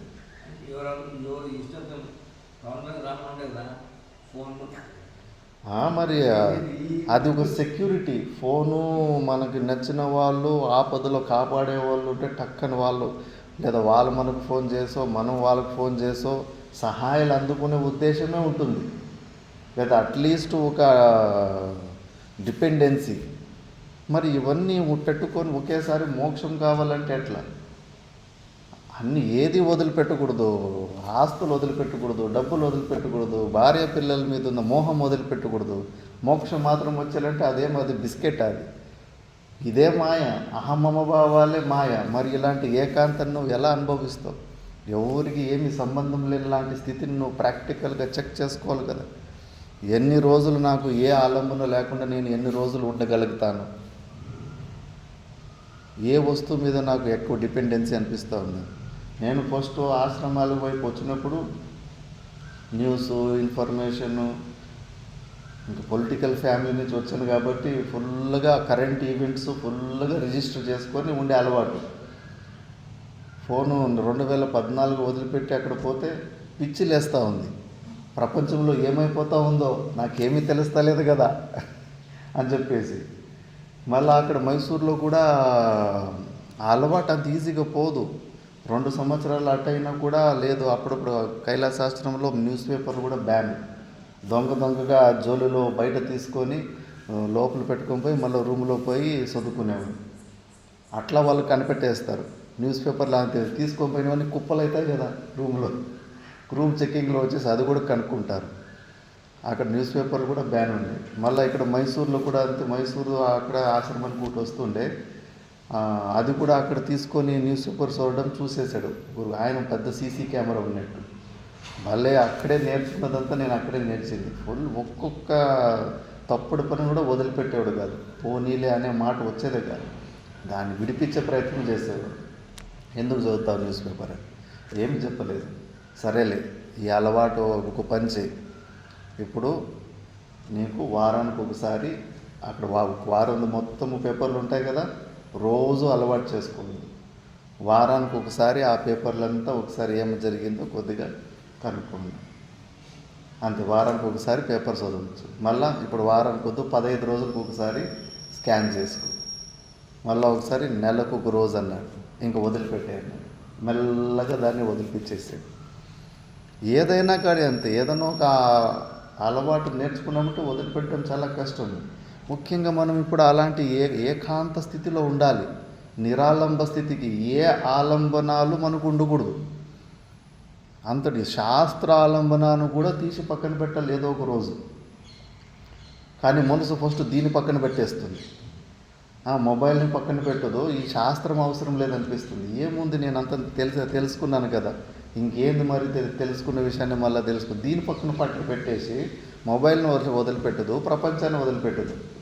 విచిత్రంగా. కానీ ఫస్ట్ అవి వదిలిపెట్టాలి. ఈ ఆలంబనే మనల్ని బతికించేది. దీని ద్వారానే అంత మనం ఆత్మవైపు రోజు కొద్దిగా టచ్ అయ్యేది. చూడండి, మీరే మీ రూమ్లో కూర్చొని ఏం చేస్తూ ఉంది మనసు అని. అంత ఈజీ కాదు అది. మనసుకు ఒకేసారి ఆత్మ ఆలంబన ఇవ్వడం అంత ఈజీ కాదు. అందుకే ఇక్కడే మిస్టేకులు. ఒక్క స్టెప్ కూడా మనము ప్రాక్టికల్గా చేస్తలేదు. ఏకాంతశీలత ఉండాలని ఇక్కడ విచారం చేస్తున్నాం, కానీ ప్రాక్టికల్లో ఈరోజే ఫెయిల్ అయిపోతాం. ఈరోజు సాయంత్రమే ఇది ఫెయిల్ అయిపోతాం. ఒక్క సాధన చతుష్టయంలో ఉన్న ఒక్క వాల్యూస్ కూడా మనం ప్రాక్టికల్గా తెలుసుకొని ముందుకు వెళ్ళిపోతున్నాం. ఏమీ ప్రయోజనం ఉండదు. అందుకే ఏకాంతశీలత. సౌండ్ అసలు మనం ఆశ్రమంలో ఉండామా లేదా అని ఇంకో వ్యక్తికి డౌట్ రావాలి, ఉన్నాడా బయటికి పోయినాడా అని. అలా ఉండాలి. అవ్యక్త లింగం సన్యాస. ఎక్కువ అసలు నీ ప్రజెన్స్ ఇంకోటికి కనిపించకూడదు. అలా నువ్వు జారుకుంటే, చేప జారుకున్నప్పుడు ఏదన్నా సాధన జరుగుతుంది. రహస్య స్థిత. నువ్వు ఉన్న అడ్రస్సు 10 మందికి ఇచ్చి పంచుకుని ప్రచారం చేసుకోవడం కాదు, ఇబ్బంది పెట్టేస్తారు. ఇప్పుడే ఒక ఆశ్రమానికి పీఠాధిపతి అయితే ఫోన్లు వస్తుంటాయి, డోర్లు కొడుతుంటారు, కనీసం ఒక అరగంట రెస్ట్ కూడా నేను తీసుకొనిరు. టక అని కొట్టేసి వెళ్ళిపోతూ ఉంటారు ఎవడు పడితే వాళ్ళు. ఆ ఫోన్ కొద్దిగా సైలెంట్ మోడ్లో పెట్టడం మర్చిపోయామా, ఈ నిద్రలో కూడా అంతే. 5 నిమిషాలు పడుకోవటం టక్ అని ఫోన్ వస్తుంది, ఆ నిద్ర పాడైపోతుంది. ఎక్కువ నువ్వు బయట నువ్వు అందుకు నువ్వు ప్రచారం చేసుకుంటే నువ్వు రహస్య స్థిత ఏకాకి ఎలా అవుతావు? వచ్చి డిస్టర్బ్ చేస్తారు. వివేకానందుడు పర్యటన చేసేటప్పుడు ఒక యోగి గురించి అక్కడ హిమాలయాల్లో వాడు తాంత్రికుడు, మనుషుల్ని తింటాడు, అట్లా ఇట్లా అని ప్రచారం ఉంటుంది. అరే యోగి మనుషుల్ని ఎందుకు తింటాడని వివేకానంద ధైర్యం ఎక్కువ కదా, అక్కడ పోవద్దు ఆ గుహ కాడికి అంటారు. పోతే కానీ గుహ బయట అంతా మనుషులు కలేబరాలు వేసుకున్నాడు. లోపల పోయి చూస్తే మాట్లాడితే మంచి శాంతమూర్తి, శ్రోత్రియ బ్రహ్మనిష్ఠుడు. మరి ఇవన్నీ ఎందుకు వేసుకున్నారు కలేబరాలు అంటే, ఊరికే మా ఊర్లోని మంది వచ్చి డిస్టర్బెన్స్ చేస్తూ ఉంటారు, ఇది వేసుకుంటే కానీ వాళ్ళకు భయంతో ఎవడు ఇక్కడికి రారు అని. మరి మందిని దూరం పెట్టడానికి సాధనలు దారులు వెతుక్కోవాలి, కానీ ఇంకా అట్రాక్ట్ చేసుకోవడానికి నువ్వు దారులు వెతుక్కుంటే కానీ నేను ఏకాంతంలో కూర్చొనిస్తారా? అస్సలు కూర్చొనిరు. అందుకే ఈరోజు ప్యారెట్లు చిలకల్ని ఎందుకు బంధిస్తున్నారు? టాలెంట్ ఉంది కాబట్టి కీ అని భలే మంచిగా పడతాయి. కాకులను ఎవరన్నా బంధించి సాక్కుంటున్నారా? ఎందుకంటే అది కాకా అని ఘోరంగా ఉంటుంది. అందుకే ఎడ్డి కావలరా, గుడ్డె కావలరా, యోగ దిట్ట తెరవలరా అని మాత మాణికేశ్వరం మీద. ఎడ్డెడ్డిగా ఉండాలి, గుడ్డెడ్డిగా ఉండాలి, అట్రాక్ట్ చేసుకోవద్దు, నిన్ను చూసి భయపడి దూరం బయటట్టు ఉండాలి. అప్పుడు నీకు ఏకాంత స్థితి వస్తుంది. అట్లా మనము గుహలో ఉన్నట్టు మనం ఉన్న రూమ్ని అట్లా గుహలాగా తయారు చేసుకోవాలి. ఏకాకిచ ఇతి విశేషణాత్ సన్యాసం కృత్వ ఇత్యర్థ.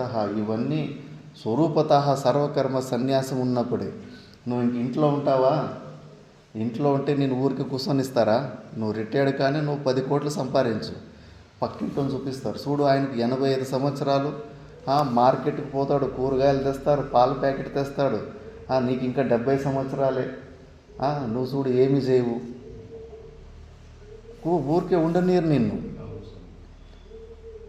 చాలా ఇబ్బంది ఉంటుంది. నీలో ఏదైనా ఒక టాలెంట్, నీలో పొటెన్సీ కనిపిస్తే కన్నా కనీసం ఆ మనుములు పిల్లలు ఉంటారు, వాళ్ళు చూసుకొని నీ ముంగిట పారేసి వెళ్ళిపోతారు. ఊరికే నిన్ను మాత్రం ఊరికే కూర్చొని పెట్టి మాత్రం నీ జోలికి రాకుండా మాత్రం ఇంట్లో ఉండరు. ఊరికనే విసుక్కుంటూ ఉంటారు. నువ్వు కూర్చునేది వాళ్ళకి సమస్య, నువ్వు మాట్లాడితే వాళ్ళకి డిస్టర్బెన్సు, ఉపదేశాలు చెప్తే ఇంకా విపరీతమైన కోపము. మరి ఎక్కడ దొరుకుతుంది? అందుకే సన్యాసం కృత్వ ఇత్యర్థ. అలాంటి కానీ కొంతమంది స్ట్రిక్ట్గా ఉన్నోళ్ళు ఇండ్లలో కూడా, ఇక్కడే బెంగళూరులోనే పరిచయంలో కొంతమంది అలాంటి క్లైమేట్, నువ్వు ఇంటికి బయట లాక్ కేసేసుకొని ఫోన్లు కూడా అంత సైలెంట్ మోడ్లో పెట్టేసి వాళ్ళకి ఇష్టమైనప్పుడు ఫోన్ ముట్టుకుంటారు. కానీ ఎవడో ఫోన్ చేశాడని టక్కని ఫోన్ ఎత్తేది, ఆ అలవాట్లు పెట్టుకోకూడదు సాధకులు. మనమేమో కాల్ సెంటర్లో ఉన్న కాల్ బాయ్ సార్, ఫోన్ చేసిన వెంబడి ఎత్తడానికి. మనకు ఒక టైం ఉంటుంది, మాట్లాడడానికి ఒక టైం ఉంటుంది, ధ్యానం చేసుకోవడానికి ఒక టైం ఉంటుంది. 24 గంటలు అట్లా ఓపెన్ ఇడిచిపెట్టకూడదు. మనమే క్రియేట్ చేసుకోవాలి. ఆ ఏకాంతశీలత అనేది చాలా చాలా ఇంపార్టెంటు. మెల్లమెల్లగా లాస్ట్ ఆలంబన శాస్త్రమై ఉండాలి. ఈ ఆలంబన తర్వాత అలాంటి స్థితులు మా గురుగారు చెప్పారు. వాళ్ళు కూడా చాలా తపస్వి, రూపాయి ముట్టుకునే వాళ్ళకి బ్రహ్మచర్య అవస్థలో పెద్ద తపస్వి మా గురుగారు. యోగాసనాలు కూసుకుంటూ ఒక 6 ఫీటు పైకి లేసేవారంట, అంత సిద్ధించిందంట వాళ్ళు. వాళ్ళు చెప్పేది ఏంటంటే, మేము ఉన్న ఒక్క ఆశ్రమంలో ఏదో ఒక ఆశ్రమంలో మంచిగా సాధన చేసుకోండి. గుహల్లో కన్నా ఎక్కువ సమయం ఇక్కడే దొరుకుతుంది. నువ్వు గుహల్లో కూడా నువ్వు తిండికి దానికి తిప్పలు పడే సమయం అవి ఇవి అంత మైనస్ చేస్తే ఇక్కడే నీకు ఎక్కువ సెక్యూరిటీ ఉంది, ఎక్కువ మనసు వృద్ధులు టెన్షన్ లేని జీవితం ఉంటుంది. నువ్వు ఇక్కడే అలాంటి వాతావరణాన్ని ట్రై చేసుకో. ఎక్కువ మాట్లాడే అలవాట్లు చేసుకోకు, ఫ్రెండ్షిప్లు చేసుకోకు, ముచ్చట్లు పెట్టే అలవాటు తగ్గించుకో. పాఠమైనా పాఠం తర్వాత రూమ్కి పో, రూమ్ తర్వాత పాఠంకి, భోజనం గంట కొట్టింది అక్కడ భోజనం చేసి టక్కన వచ్చేసి మళ్ళీ రూమ్ పోయి అట్లా తలపేసేసుకో. లేదంటే వాకింగ్ కొద్దిగా పోయిచ్చి, అది కూడా వాకింగ్ కూడా జొతలు పెట్టుకొని పోకు, ఒంటరిగానే పో. నోరు విప్పితే పొరపాట్లు జరిగిపోతాయి, శబ్దాలు బయటకు వచ్చేస్తాయి. ఆ ఏకాంతశీలత అభ్యాసం చేసుకో. ఏ ఆశ్రమంలో అయినా కొద్దిగా సీనియారిటీ వచ్చిన తర్వాత ఒక 58-60 సంవత్సరాలు అట్లా కొద్దిగా ఒక 10 సంవత్సరాలు 15 సంవత్సరాలు ఏదైనా సేవ చేసుకొని ఉన్నాడంటే కనుక మళ్ళీ అలాంటి వ్యక్తికే లాస్ట్లో అనుకూల పరిస్థితులు వస్తాయి. ఎవరన్నా వచ్చిన జూనియర్ ఎవరన్నా ఉన్ని ఈయన సీనియర్ అని నీకు కావాల్సింటే రూమ్కి కావాల్సింటే భోజనం తెచ్చిస్తాడు. అంతో ఇంతో ఏమన్నా సేవలు చేయాలన్నా కూడా సేవలు జరుగుతూ ఉంటాయి. అది తప్ప నువ్వు ఈ ఆశ్రమంలో 1 సంవత్సరం ఆ ఆశ్రమంలో 1 సంవత్సరం ఉంటే ఎక్కడ నీకు వయసు అయిపోతూ ఉంటుంది, నీకు సీనియారిటీ ఉండదు.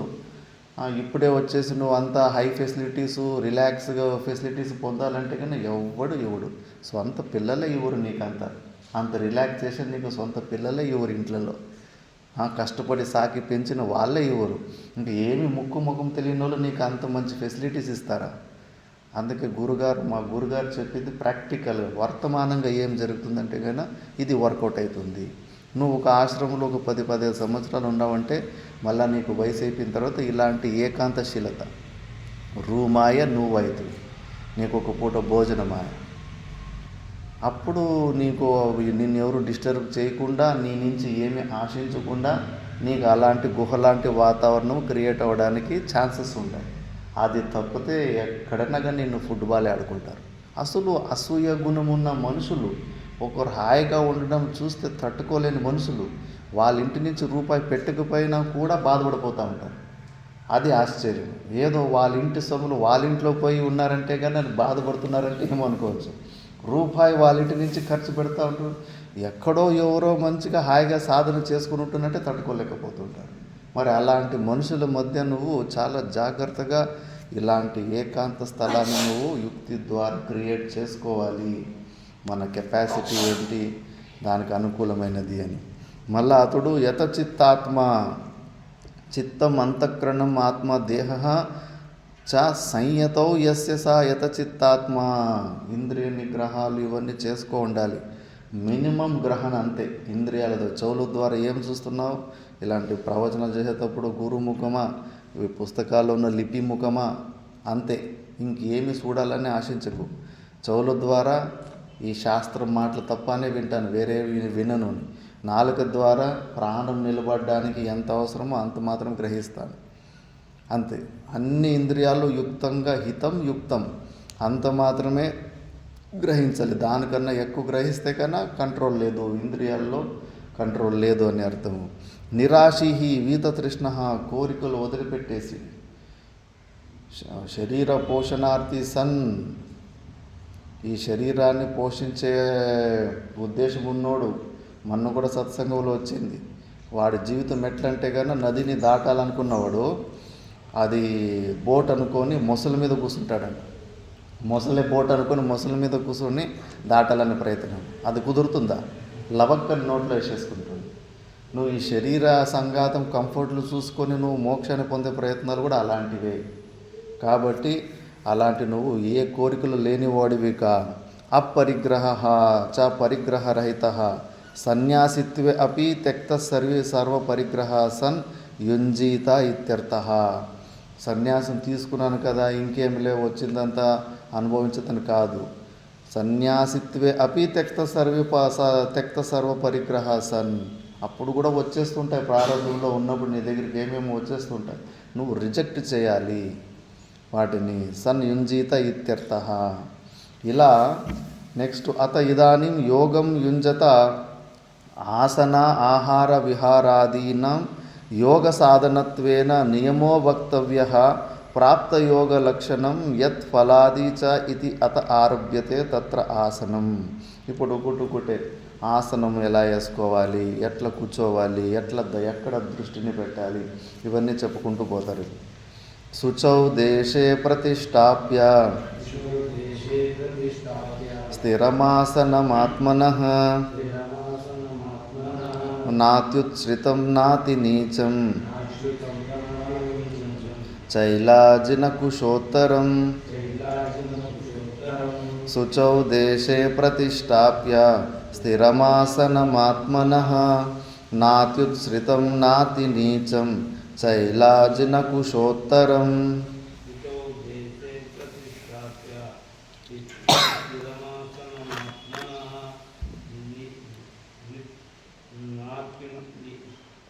నాత్యుత్స్రితం नातिनीचं चैलाजिनकुशोत्तरम् अतो देशे प्रतिष्ठाप्य स्थिरमासनमात्मनः नात्युत्स्रितं नातिनीचं चैलाजिनकुशोत्तरम् शुचो देशे प्रतिष्ठाप्य स्थिरमासनमात्मनः नात्युत्स्रितं नातिनीचं चैलाजिनकुशोत्तरम् అవుతుందా?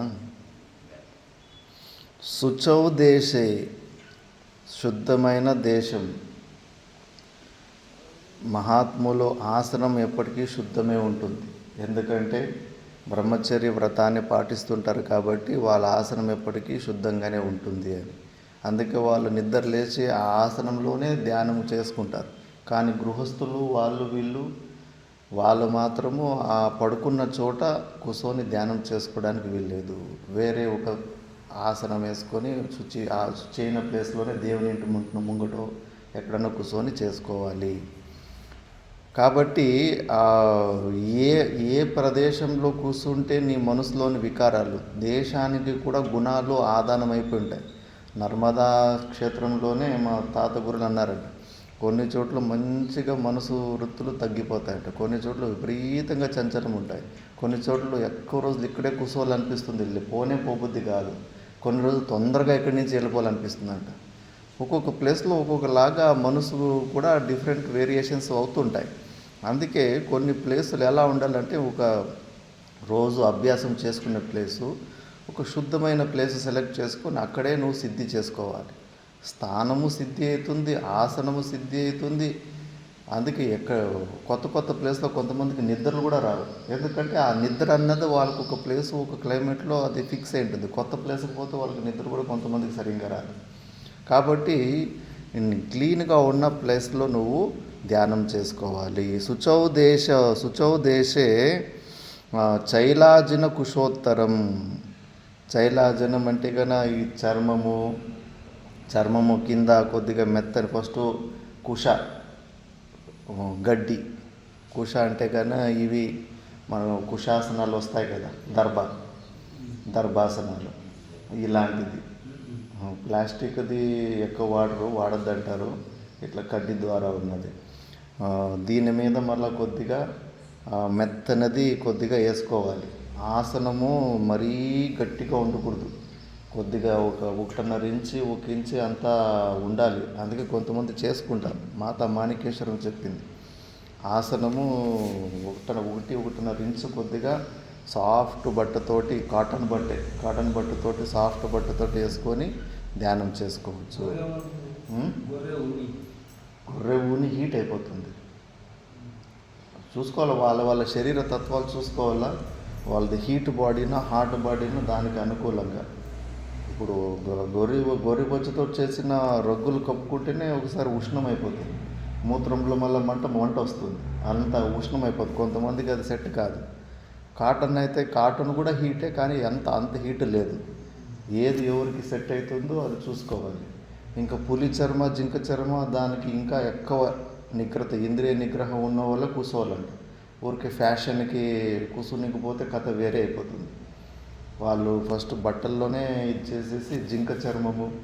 నాకు ఒక జింక చర్మము దొరికిండే హరిద్వార్లో మాకు ఇచ్చిన రూము రామకృష్ణ మఠంలో ఒక పాత టేబుల్ ఉంది. ఆ టేబుల్కి తీయడానికి లాక్ ఏమో పోయినట్టుంది. అప్పటి నుంచి ఒక 20 సంవత్సరాల నుంచి ఎవరు దాని డ్రాయర్ను ఓపెనే చేయలేదు. నేను ఒకరోజు చూద్దాం బలవంతం కొద్దిగా స్క్రూ డ్రైవర్లు అవి ఇవి లోపల ఏముందో చూద్దామని తీస్తే అందులో మంచి జింక చర్మం ఆసనం ఉంది. ఆసనం వేసుకొని మంచిగా ధ్యానం చేసుకుంటా ఉంటే ఎవడోడు కన్ను పడుతుంది కదా, ఎవడో కొట్టేశారు దాన్ని. మళ్ళీ మంచి వస్తువులు ఏదైనా పెట్టుకుంటే నీ దగ్గర ఉండనీరు, కొట్టేస్తారు. కాబట్టి బట్టే కాటన్ బట్టే వరకు ఓకే. ఇంకా అంగడిలో కూడా కొన్ని ఆసనాలు వస్తున్నాయి, బట్టల్లో చేసిన ఆసనాలు. దాని మీద కావాల్సిన ఆసనం వేసుకొని మెత్తగా ఉండాలి. మెత్తగా ఉంటే ఎక్కువసేపు కూర్చొనికి అవుతుంది. మళ్ళా కలర్లు అది అదేమి కలర్ల గురించి ఇక్కడ ఎక్కువ వర్ణన లేదు. ఏదైనా కావచ్చు, బట్ స్మూత్గా ఉండాలి. స్మూత్గా కూర్చుంటే నువ్వు కొంచెం ఎక్కువసేపు ఆసన సిద్ధి. అలా మళ్ళా శైలాజిన కుశోత్తరం, దాని తర్వాత నా అతి ఉచ్ఛ్రితం, నా అతి నీచం. ఎత్తు మళ్ళా ఇలాంటి ఎడ్జ్ ఉంది కదా, అలాంటి ఎడ్జులు ఇంత ఎత్తులో పడుకుంటే కన్నా కళ్ళు గిల్లు తిరిగి ముందు పడి ఉంటే టప్పని మళ్ళీ గాయాలవుతాయి. అది ఎక్కువ ఎత్తు ఉండకూడదు, ఎక్కువ కింద కూడా ఉండకూడదు. మరి ఫుల్ ప్లెయిన్ ఉంటుంది కదా అని చెప్పేసి కూర్చున్నావు అనుకో, పాములో చీములో అవి కూడా ఎక్కి నేను కరుస్తాయి. అందుకే కొంచెం ఇలాంటి కింద పీఠం ఉంది కదా, అలాంటి పీఠాలు కొద్దిగా హైట్గా సపరేట్గా చేపించుకుంటారు కొంతమంది. కొద్దిగా ధ్యానం చేసుకునేది నార్మల్ గ్రౌండ్ కన్నా కొద్దిగా ఎత్తైన ప్లేస్లో పెట్టుకుంటారు. ఎందుకంటే ఈ పురుగులు పొట్టారులు అవి వాటి వల్ల రాకుండా ఉంటాయని చెప్పేసి. మళ్ళీ దాని తర్వాత ఆత్మనః స్థిరం ఆసనం స్థిరం ప్రతిష్టాప్య. మనసు మొత్తం మన ఆత్మస్వరూపంలోనే నిలబెట్టేసి స్థిరంగా ఉండాలి. నెక్స్ట్ శ్లోకంలో ఎట్లా స్థిరంగా ఉండాలి చెబుతారు.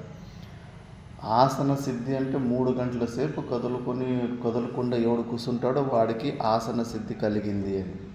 అందుకే సంవత్సరానికి ఒకసారి జ్ఞాన యజ్ఞాలు చేసి ఉదయం 3 గంటలు, సాయంకాలం 3 గంటలు పెట్టి చూస్తారు. అలవాటు నేర్పిస్తారు. ముందు కింద కూర్చొని అలవాటు చేసుకోవాలి.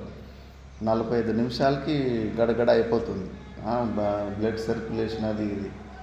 అందుకే పద్మాసనాలు ఎందుకు వేసుకుంటారంటే పద్మాసనంలో బ్లడ్ సర్క్యులేషన్ జామ్ అయిపోతే కొద్దిగా ఇట్లా షేక్ అయితే చాలు, మళ్ళీ ఆటోమేటిక్గా బ్లడ్ సర్క్యులేషన్ అయిపోతుంది పద్మాసనంలో. సుఖాసనంలో కూడా సుఖాసనంలో కొద్దిగా కాలు మార్చుకోవాలి. కొద్దిగా కాలు మార్చుకొని 45 నిమిషాల తర్వాత పైన కాలు కిందికి, కిందున్న కాలు పైకి, ఇలా కొద్దిగా అలవాటు చేసుకుంటే కానీ అయిపోతుంది. వజ్రాసనం, నేను వజ్రాసనంలో ఒకరోజు 8 గంటల దాకా కంటిన్యూస్ కూర్చున్నా మండికేసుకుని. ముక్కు లోపలంతా హీట్ అయిపోయి పుండులాగా అయిపోయి ఇంకా రక్తం కారే పరిస్థితి, ఫుల్ బాడీ హీట్ అయిపోయింది. వజ్రాసనము చాలా డేంజర్. అది చాలా విపరీతమైన హీట్ క్రియేట్ చేస్తుంది. కాబట్టి సుఖం స్థిరం ఆసనం. ఏ ఆసనంలో నువ్వు ఎక్కువసేపు తంద్రికి నిద్రకి వెళ్ళిపోతారు, ధ్యానం పేరు మీద నిద్రకి వెళ్ళిపోతూ ఉంటారు. ఆ తంద్రికి పోకుండా నువ్వు నీ మనసు వృత్తులని ఆపుకుంటూ ప్రాణాయామదులు చేసుకొని ఎక్కువసేపు దేంట్లో ఉండగలుగుతావో అలాంటి అలవాటు చేసుకోవాలి. ఎందుకంటే 24 గంటల సేపు నువ్వు శాస్త్రాలంబన ద్వారా నువ్వు మనసుని లోపల తిప్పుకుంటూ పెట్టుకోలేవు. అనాత్మ వృత్తులను ఆపుకోవడానికి ఇది చాలా మంచి సాధన. ఇది వినేసావు, శ్రవణం వినేసావు, మళ్ళీ ఇంకోసారి వినడానికి నీకు ఓపిక లేదు. మరి ఏం చేస్తావు? ఊరికే కూర్చున్నావా? దయ్యాలలాగా వృత్తులు వస్తూనే ఉంటాయి. మరి ఆ వృత్తులు రాకుండా కాసేపు ప్రాణాయామం చేసుకుంటా ఉండు. అది బోర్ కొట్టిందంటే మళ్ళీ వచ్చి 1 క్లాసు 2 క్లాసు శ్రవణం విను. దానికన్నా మంచిది పారాయణంలో ఏదో ఒకటి ఆలంబన చేసుకుని నువ్వు మనసుకి కొద్దిగా ఇలా చేసుకుంటూ ఉండాలి. కొన్ని రోజులు అనాత్మ చింతనలు చేయకుండా వదిలిపెట్టేస్తే కన్నా మళ్ళీ ఇటువైపు అయిపోతుంది, మళ్ళీ ఆ సామర్థ్యం వస్తూ ఉంటుంది. అందుకే సాధకులు కూడా యోగులు చేసి ఈ సాధనలు చేసుకుంటూ ఉంటారు. భాష్యం చూద్దాం. శుచౌ శుద్ధే వివిక్తే స్వభావతః సంస్కారతో వా దేశే స్థానే ప్రతిష్టాప్య స్థిరం అచలం ఆత్మనః ఆసనం న అత్యుచ్ఛ్రితం న అతీవ ఉచ్ఛ్రితం న అపి అతి నీచం తచ్చ చైలాజిన కుశోత్తరం చైలం అజినం కుషాః చ ఉత్తరే యస్మిన్ ఆసనే తద్ ఆసనం చైలాజిన కుశోత్తరం పాఠక్రమాత్ విపరీతః विपरीतः అత్ర క్రమః रक्रमः చైలాదీనాం. चैलादीनां నీనోదపు వేదశంకర్ నీనోద. शितो शक्ति विविक्तो स्वभावतः संस्कारतो वा देशे स्थाने प्रतिष्ठाप्य स्थिरम् अचलम् आत्मनः आसनं न अत्युच्छ्रितं न अतीव उच्छ्रितं न अपि अतिनीचं तत् च चैलाजिनकुशोत्तरं चैलम् अजीनं कुशाः च उत्तरे यस्मिन् आसने इतत् आसनं चैलाजिनकुशोत्तरं पाठक्रमात् विपरीतः अतः क्रमः चैलादिनां శుచౌ శుద్ధే వివిక్తే స్వభావతః సంస్కారతో వా దేశే స్థానే. అది వివిక్తంగా అంటే జనాలకు దూరంగా ఉండాలా. నువ్వు సాధన డోర్లు ఓపెన్ చేసుకొని అందరూ చూసుకొని నేను పెద్ద తపస్వి అని బిల్డప్ల కోసం చేయకూడదు. సీక్రెట్ ఉండాలి సాధన. దృష్టి పడిందంటే కన్నా తట్టుకోలేము. పెద్ద పెద్ద వాళ్ళు దేవుళ్ళకే దృష్టిలు పడిపోతాయి, వాళ్ళు కూడా దృష్టిలు తీస్తూ ఉంటారు. కాబట్టి సీక్రెట్ ఉండాలి. వివిక్తే స్వభావతః సంస్కారతో అంటే మనం కూర్చున్న ఆసనము దుమ్ము దులుపుకోను నీట్గాను మాతా మాణికేశ్వరం వద్ద నేను చూస్తూ ఉంటే చూడ్డానికి ఇట్లే అద్దంలాగా కనిపిస్తుండే రూము. అయినా కూడా రోజు ఒకసారి చీపిరితోటి ఊడ్చేవారు. ఆ అలవాటు కంపల్సరీగా ఉండాలి. నిద్ర లేచి ఒకసారి చీపిరి ఆడాలి. చీపిరి ఆడితే సాధ్యమైతే ఒకసారి వైపింగ్ చేసుకొని, ఎందుకంటే మనము కేవలం ధూళి దుమ్మే అదే అశుద్ధి అంటాం. అవే కాదు, ఎన్నో భూత గుణాలు నెగిటివ్ ఎనర్జీస్ అవి కూడా అంతా ఉంటాయి. అవన్నీ ఒకసారి నీళ్ళతోటి శుభ్రం చేసిన తర్వాత మీరే చూడండి ఎంత ఫ్రెష్గా ఫీల్ అవుతుంది. ఇల్లు లేకుండా ఉన్నప్పుడు ధ్యానం కూర్చొని చూడండి, ఊడ్చిన తర్వాత ధ్యానం కూర్చొని చూడండి ఎంత డిఫరెన్స్ ఉంటుందో, మనసు ఎంత అనుకూలంగా ఉంటుందో. కాబట్టి మనము ధ్యానం చేసే ప్లేసు ఇది ఉండాలి, మళ్ళీ నీట్గా ఉండాలి. ప్రతిష్టాప్య స్థిరం అచలం ఆత్మనః ఆసనం నా అత్యుచ్ఛ్రితం, ఎక్కువ ఎత్తులో ఉండకూడదు, నా అతి నీచం, చాలా కింద కూడా గ్రౌండ్ లెవెల్లో కూడా ఉండకూడదు. చైలాజిన కుశోత్తరం చైలం అజినం కుశాహ చ ఉత్తరే యస్మిన్ ఆసనే తద్ ఆసనం చైలాజిన కుశోత్తరం పాఠక్రమాద్ విపరీతః అత్ర క్రమః చైలాదినం. పాఠక్రమం శ్లోకంలో చూడకపోతే ఫస్ట్ జింక చర్మం వేసుకో, మళ్ళా దాని మీద గడ్డి వేసుకో, బట్ట వేసుకో, బట్ట మీద గడ్డి వేసుకొని రివర్స్లో వస్తుంది. అట్లా కాదు, ఉత్తరోత్తం సమాసంలో రివర్స్ తీసుకోవాలి. ఫస్ట్ నువ్వు ఈ కుష గడ్డి వేసుకో, దాని మీద మెత్తటి వస్త్రం వేసుకో, దాని మీద నువ్వు జింక చర్మము పులి చర్మము వేసుకో. ఆ చర్మాల్లో కూడా వేరియేషన్స్ ఉన్నాయంట. బిగినర్స్ జింక చర్మంలో ఇచ్చేయాలంట. సిద్ధు స్థితిలో సిద్ధులైన వాళ్ళు పులి చర్మం మీద కూర్చోవాలంట. ఫ్యాషన్కి కూర్చునేది కాదు. మాతా మాణికేశ్వరం ఎవరికి ఇద్దరికేమో ఇచ్చిందంటే పులి చర్మం, మిగతా వాళ్ళకి ఎవరికి పులి చర్మం ఇవ్వలేదు. దానికి యోగ్యత ఇంకా నువ్వు రెడీ కాలేదు అని చెప్పేసి. కాబట్టి ఇలా మన ప్లేసు ఇలా ఉండాలని శాస్త్రం. ఇంకా ఎలా కూర్చోవాలి, ఏమి ధ్యానం చేయాలని కూడా చెప్తారు. అది నెక్స్ట్ క్లాస్లో చూద్దాం. ಇವಾಗ ಜೈಲಿಗೆ ಹಾಕ್ತಾರೆ. ಆಗಿನ ಹಳೆ ಕಾಲದಲ್ಲಿ ಯಾರಾದ್ರು ಇದ್ರಾಗೆ ಅದು ಕಂಟಿನ್ಯೂ ಮಾಡ್ಕೋಬೋದು. ಹೊಸದಾಗಿ ಶ್ರೀಶೈಲದಲ್ಲಿ ಒಂದು ಹುಲಿ ಚರ್ಮ ಬಂದಿತ್ತು, ಅದು ಪೊಲೀಸ್ ಕಂಪ್ಲೇಂಟ್ ಆಗೋಗಿತ್ತು. ಅಲ್ಲಿ ಬ್ರಹ್ಮಚಾರಿ ಜೈಲಿಗೆಲ್ಲ ಹೋಗಿ ಬಂದ. ಮತ್ತೆ ಅದ್ರ ಟ್ರ್ಯಾಕ್ ರೆಕಾರ್ಡ್ ತೋರಿಸ್ಬೇಕು, ಇಂಥವರಿಂದ ಗುರುಗಳಿಂದ ಆಶೀರ್ವಾದ ಬಂದಿದೆ ಅಂದಾಗ ಬಿಟ್ಬಿಡ್ತಾರೆ. ಇಲ್ಲ ಅಂದರೆ ಏನು ಒಂದು ಹುಲಿ ಚರ್ಮ ಬಂದು 5 ಲಕ್ಷ 10 ಲಕ್ಷ ತನಕ ಹೋಗುತ್ತೆ ಅದು. అంత కాస్ట్లీ ఉంది పులి చర్మం. కాబట్టి ఇప్పుడు అడవుల్లో కొంతమంది చంపి పులిని చర్మం తీస్తారు, అమ్మేకి బయట కేసు అవుతుంది. వచ్చిన శ్రీశైలంలో ఎవరో పులి చర్మం వేసుకొని బిల్డప్ ఇస్తుంటే ఒక బ్రహ్మచారి ఎవరు గిట్టిన వాళ్ళు ఉంటారు కదా, ఇన్ఫర్మేషన్ వచ్చేసి అరెస్ట్ చేసుకొని తీసుకొని పోతే పాప అతడు ఏం చంపలేదు. మేము పులిలు చంపేంత సామర్థ్యం ఉంటుంది సాధనలకి. ఎవరో ఇచ్చిండ్రి. అది సరిగ్గా దానికి కొన్ని కెమికల్స్ దాంతో యూజ్ చేయాలి. అది స్మెల్ వస్తుండే. ఆ ప్రాసెస్ కూడా ఇంకా పూర్తి కాలేదు. మళ్ళీ అతడు ట్రాక్ రికార్డు చూపించిన తర్వాత ఇది పాతదే, ఇప్పుడు కాదు, ఎవరో ఇట్లా దీక్ష తీసుకోవడానికి. అది కూడా లా ఉందంట యోగుల దగ్గర. ఆల్రెడీ మన కానూను రాకముందే కొన్ని పులి చర్మాలు ఉన్నాయి, వాళ్ళు గురువులు శిష్యులకి ఇచ్చుకుంటూ ఉంటారు. అలాంటి పరంపర క్రాస్ చెక్ చేసిన తర్వాత వాళ్ళని వదిలిపెట్టేయాలని కానూన్లో ఉందంట. అట్లా బతికి బయటపడ్డాడు, లేకపోతే జైలుకి పోవాల్సి ఉండే. ಎಮ್ಮೆ ಚರ್ಮ ಏನು సాధకురే నాకల్లా ఇన్న ఏనుగు చర్మం కూడా ఉంది. అవి కూడా ఏ చర్మాలు వాడినా నువ్వు మళ్ళీ అంతే ఏకాంత స్థలము కృష్ణ జన్మభూమికి తీసుకెళ్ళిపోతావు. జైల్లోనే మళ్ళీ నీకు ఏకాంత స్థానం. ఏనుగు చర్మాలు కూడా వాడతారు. ఏనుగు చర్మాలు కూడా వాడతారు. కట్ చేసుకుంటారు. పెద్దగా ఉందంటే పెద్ద పరుపులాగా వేసుకుంటారు. ఏమి దాన్ని కట్ చేసుకొని వేసుకుంటారు. శివుడు ఏనుగు చర్మమే కదా, ఏనుగు చర్మమే. ఓం పూర్ణమద పూర్ణమిదం పూర్ణాత్ పూర్ణముదచ్యతే పూర్ణస్య పూర్ణమాదాయ పూర్ణమేవావశిష్యతే. ఓం శాంతి శాంతి శాంతి.